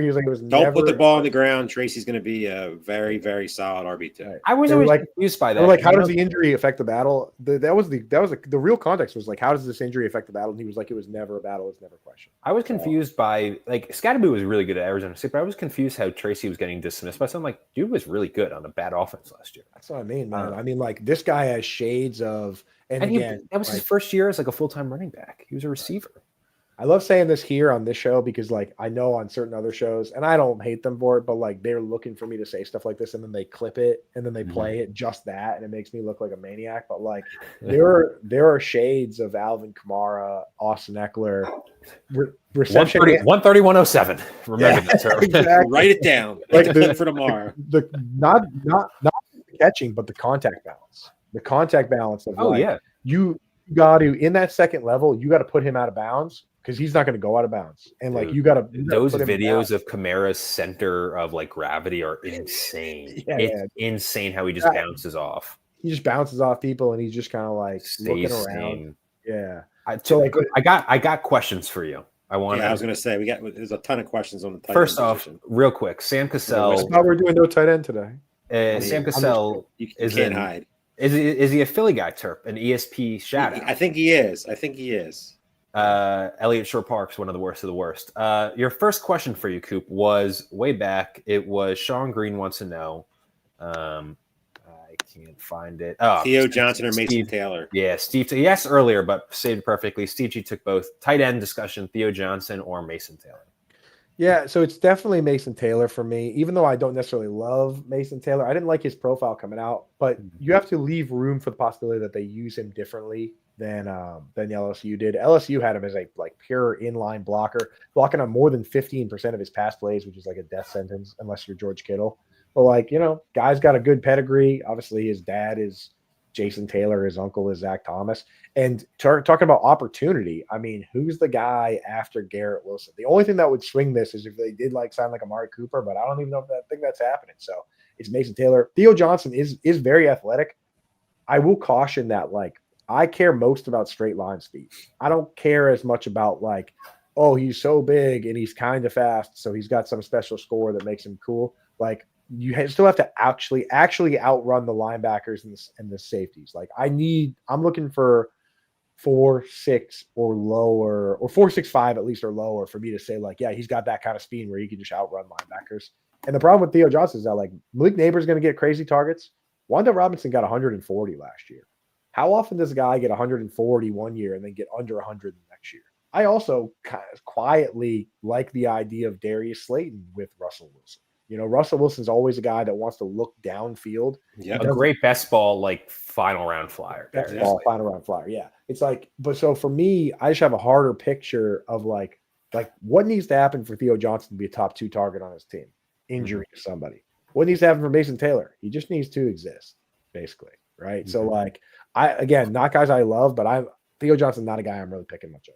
Can't do it. Next question. What about Jatavian Sanders? Oh, baby. Now you're talking about language. Yeah. Now you're talking about language. This is a guy for me. My upside comps for him were guys like Zach Ertz and Hunter Henry. He does everything well. The only thing he's missing is that speed, The reports are this year that he lost a bunch of weight. He was they were playing him at like a way too big of a weight. If I was his agent, I would get those cones out there and say, "Hey, 40 times." Dude, Jatavian Sanders was a projected first-round pick for pretty much his whole career at Texas until like that final season, and just was a disappointment. I think he's for a reason he was a first-round projected. Great. I mean, like when the games that Tommy Tremble missed last year, he was going out and getting 7 targets, catching all 7. I think hasn't been picked in this draft yet. Shocking. Yeah. Really sure hands, right? Really sure hands. Darren Waller. Very good versus man-to-man. Which 15th round, Darren Waller. Yeah, I would take that too. Very sure hands, which translates really well to the red zone, right? He's going as tight end 27, FYI. Yeah, super uncertain pecking order too, right? Like rookies fail all the time. Xavier Legette jumps every time the ball is thrown his way. Adam Thielen's 100 years old. Jalen Coker could be just a guy. I mean, like you never know, man. So definitely a guy I like. Next question for you on the late round tight end topic, but Jimmy Williams wants to switch it up. Before you go, can you give him any couple of late round running backs you like? How late are we talking? Are we talking like right now on the board, like the guys? No, I think he asked us a bit ago. So let's say from 14th round on, let's say. I'm gonna give you 14th round on. So even just before that, I really do like Tank Bigsby and Trey Benson. Are you guys in or out on Trey Benson? Love Trey Benson. One of my highest running backs. Terp loves Trey. I haven't made a decision yet to take the easy out, but Terp loves him. Top 3 rostered running back for me. Really like the guy. I think he's really smart.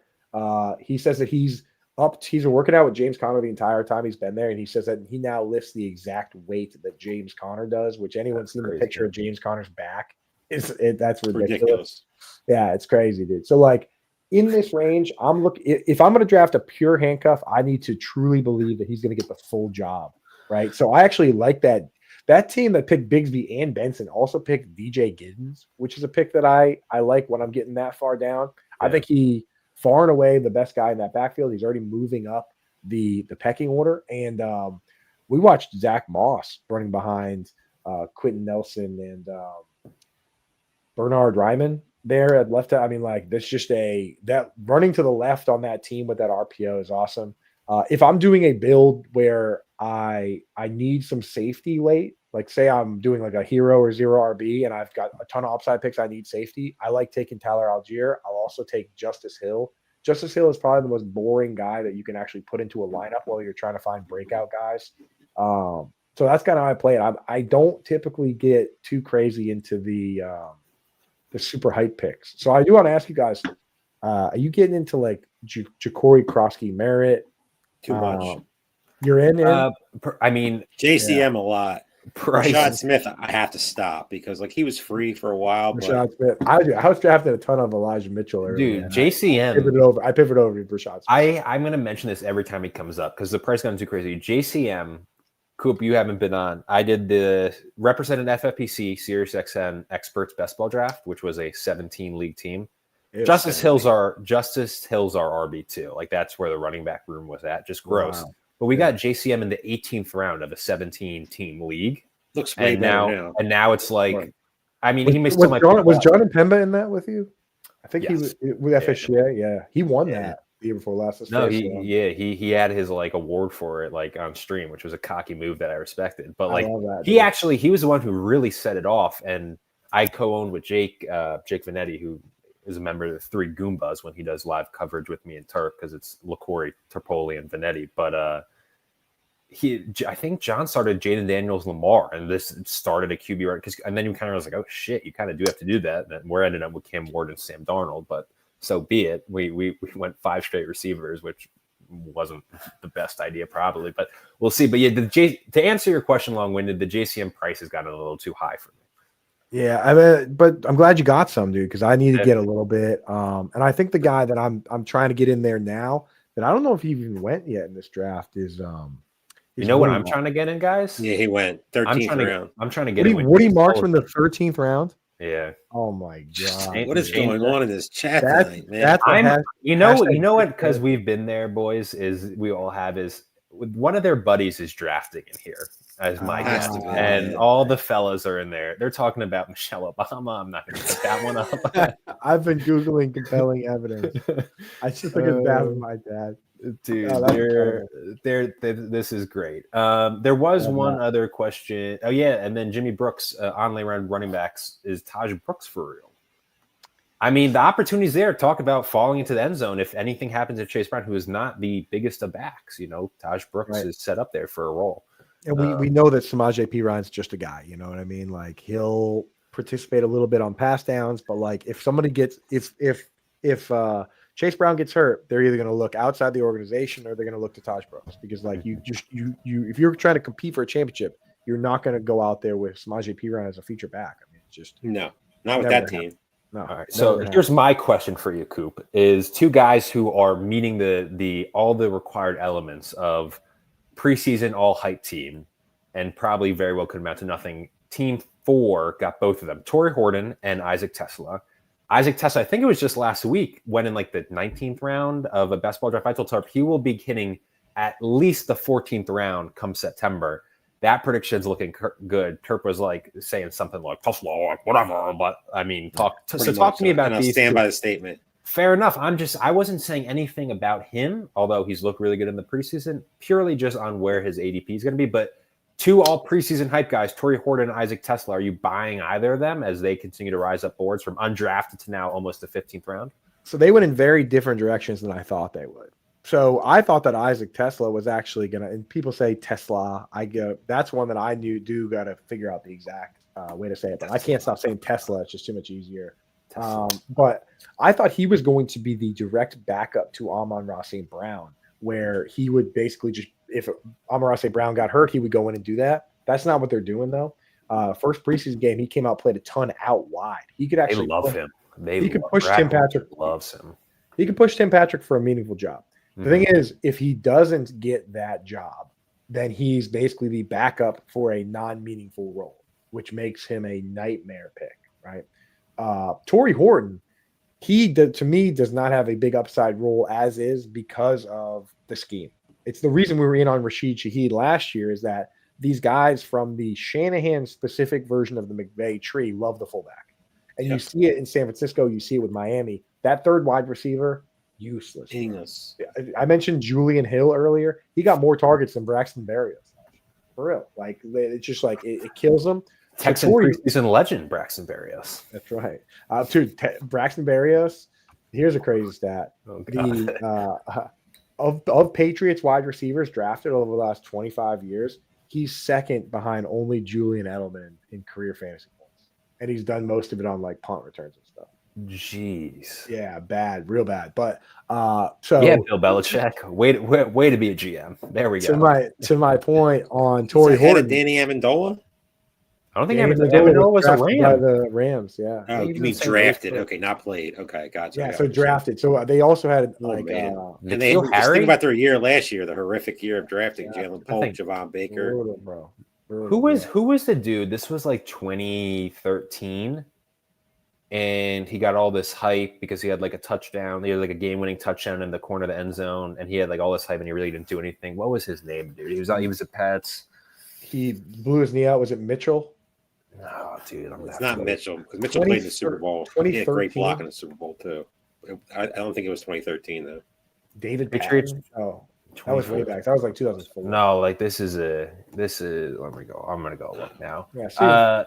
I want to just keep guessing names, but I'll just give my Torrey Horton take. Yeah, you finish while I look it up. He has to me, people are like, oh, he could be the wide receiver 3. The wide receiver 3 in that offense is very little standalone value. The value is if Cooper Kupp gets hurt and he gets elevated, if you're in one of those top 2 chairs in this scheme, it is wheels up. Look at Jawan Jennings. As the wide receiver 3, not good. Every year, every time someone would get hurt, he would come in and go bonkers because it's a full-time role and it's highly consolidated. So that with Torrey Horton, you're basically drafting a handcuff. If JSN or Cooper Kupp get hurt and he gets that job, it has true big time upside. Whereas a lot of these other wide receiver 3s, they're just kind of destined to be the wide receiver 3 for the team. That's why I don't understand the JSN fall. Like JSN started out hot, but he's just kind of like. I mean, people are scared of the offense. I get it, but I don't think they realize how consolidated it is. Like that, it really is just gonna, and that's why I like Elijah Arroyo too, because the conditions that created Jonnu Smith last year are present for Elijah Arroyo. And the last time I was on here, I said with my last 2 very late picks, I take Fant and Arroyo, and I'll just drop Fant. You know what I mean? In like a 20-round draft. Well, Fant has already been cut, and now Arroyo I would have taken him earlier than where he went there. I would take him. I don't feel kind of late. I don't feel the need to ever draft Isaiah Likely. I really don't like drafting Dallas Goedert. I don't draft Dallas. It wasn't Malcolm Mitchell. There's no way that's what Malcolm Mitchell. That's what I said. Yeah, that's not who it is. I don't think it was 2013. Aaron Dobson, was that it? It's a player. Malcolm Mitchell was a receiver on. It's a player in your mind. I don't know how you're going through saying it. Asking me who it is. Brutal. Pretty nuts. 2013 Falcons. No, I don't know if the Falcons. I don't know if that's the right year. Like maybe it was Aaron Dobson, dude. Did he even? Dobson did have a couple of really nice catches, and he was a 2nd-round pick. Might have been Aaron Dobson. No, dude, I don't know. Maybe it was Aaron drops him. You're not going all the way back to like Chad Jackson, are you, dude? No, dude. 99 speed on Madden. I'm 25. I have no clue who I'm thinking of. I'm looking through Mitchell, old people really liked Mitchell, and then he had a series of knee issues that he had knee injuries too, and it never went back in there. Coop, can I ask you? You brought up Elijah Arroyo, and as this kind of draft ends, and obviously you're right. Like, and we wanted you back on because one, you're a great guest, and we thank you for always hopping on. But you said you love doing. I think you did it early May. Was your first? You did a big grill, and you said have me back on in some point mid-August or later because you like seeing it changing. So, like Elijah Arroyo, I think was taken in the last round of that draft. He's obviously moved up now to the 15th, and you said we've seen him go even higher than that. What do you think, if you can recall back to that draft, what's the most maybe surprising change in ADP? Whether you might be believing in it, you might be shocked that it's happening. Is there any one change from May where you're looking like either I don't get it or like finally people are getting hip to this guy? So not necessarily even because I distinctly remember we didn't talk about him in this draft, but we had, if you could scroll up a little bit, we had a very in-depth conversation about RJ Harvey and what we thought the direction was going to go for him. And I was basically like, yeah, I want to get some. Well, I was glad to get a ton back then because I was worried he was going to get steamed up. And now the opposite has happened, and I haven't stopped drafting him because this is a player that I believe in the role. I believe in the talent. I'm not worried about J.K. Dobbins. So where did he end up? He ended up going in the 5th round here. We were worried that he was going to end up being like a 2nd-round pick. We were talking about it back then, and now he's gone the other direction. I still have no problem taking him where he goes here. I think he's going to be just fine. And again, it's like you don't draft, to your Tyler Shuck point, you don't draft a 26-year-old quarterback. You don't draft a 24-year-old running back unless you're confident they're going to contribute for you right away. So I'm still in. I don't, if he's a bust, he's a bust. But I think he's a very explosive, fun player. I currently have I'm looking up random Patriots wide receivers of the 2010s. Now you're talking about literally what me and my buddy do on every bachelor. Me and my buddies on every bachelor party. Dude. Kenbrell Tompkins. I remember him. Kenbrell Tompkins. That's who I was thinking of. That's a pull, bro. He had the touchdown in the corner of the end zone that I remember. Yeah. It was him and Dobson were both getting like some possible help. Getting steam because everyone's like they're gonna have one at some point. And I'll tell you what, like the way we bash, I'll leave it on this point. The way we bash certain coaches for drafting poorly, I think we need to start respecting. I mean GMs, the Les Snead GM tree, especially in Dynasty. Brad Holmes and now James Gladstone. That is an actual data point where I'm like, you know what? If those guys like this guy and they're continually hitting on Kyron Williams and Puka Nacua and Amon-Ra St. Brown and all these and Cooper Kupp is a 3rd round pick and all these guys, like if they're continually identifying talent like this, I'm very much interested in what these guys do. And their process is crazy. They don't even do top 30 visits. They're doing crazy. They don't even go to the combine. Like whatever they're doing, I'm in. Whoa, Mac Nova. Think Kenbrell Tompkins is in jail now. You really got to continue to pick Mac Nova up. I'm tired of looking at that picture. He's got to be blackballed from the last. I apologize. Kenbrell Tompkins, I will say, when you look him up on Google, the image that comes up is literally the play I'm remembering. That corner, like over. Oh yeah, like, I remember the catch. I remember that play vividly, man. Oh yeah. Wow, guys, We hang out with the Patriots' 3rd-round pick wide receiver all the time. Shout out Taylor Price. He didn't really pan out either. Really great guy. He popped up when I was looking through the names. Yeah, Taylor Price. That's a buddy of ours. He can still absolutely chuck and catch a football like you wouldn't believe. That's just the level these guys are at, man. Just to let you guys know, the Patriots' leading receivers from 2010 to 2019, the top 10, Gronk, Edelman, Welker, James White, Danny Amendola, Aaron Hernandez, Chris Hogan, Deion Branch, Brandon LaFell, and Brandon Cooks. Crazy, bro. Got some other teams. Julian Edelman was a converted quarterback. Wes Welker we stole from the Dolphins on some Chris Hogan, lacrosse player. Yeah, exactly. It's like Aaron Hernandez, murderer. White running back. Good. Brandon LaFell, Deion Branch, the corpse of them. Like, imagine if they had an actual GM, dude, would have won 10 straight Super Bowls. Brandon Cooks just died in the Super Bowl. Big time, yeah.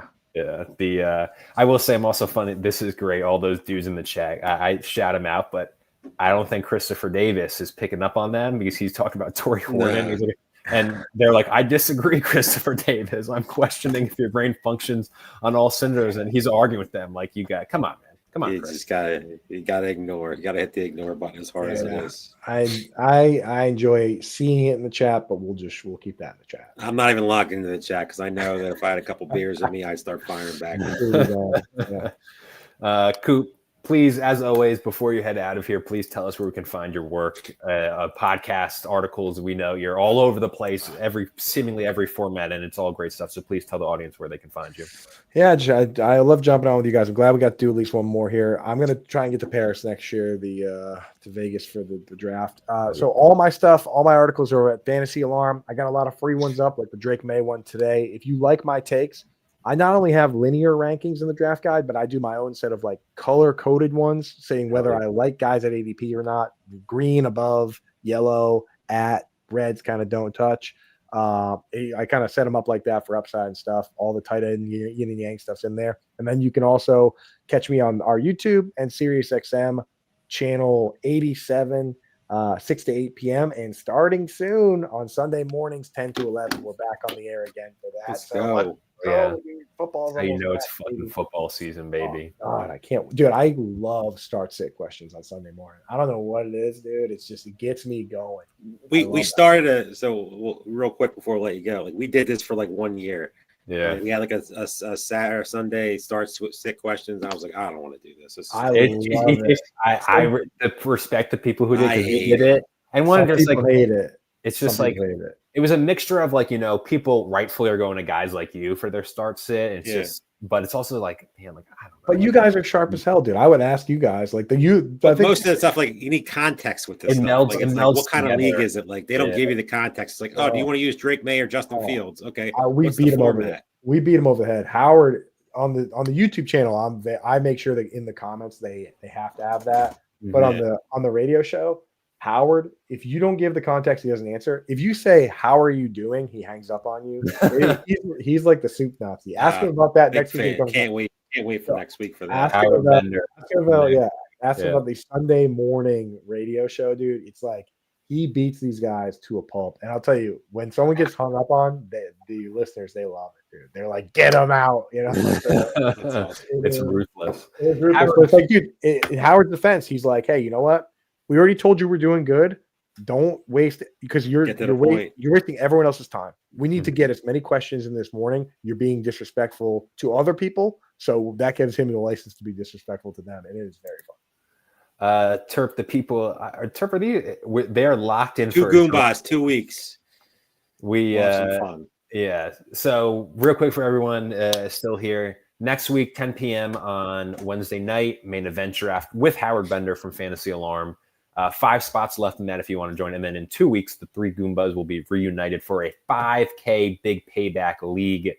So that's going to be really exciting. There are 6 spots left in that one. Both of those are going to fill up. So if you want a spot in that, if you want to see Drunk Terp in action, maybe August 27th at 9 p.m. You never know. I'm not drafted in it. So if I was drafted, there'd be no Drunk Terp.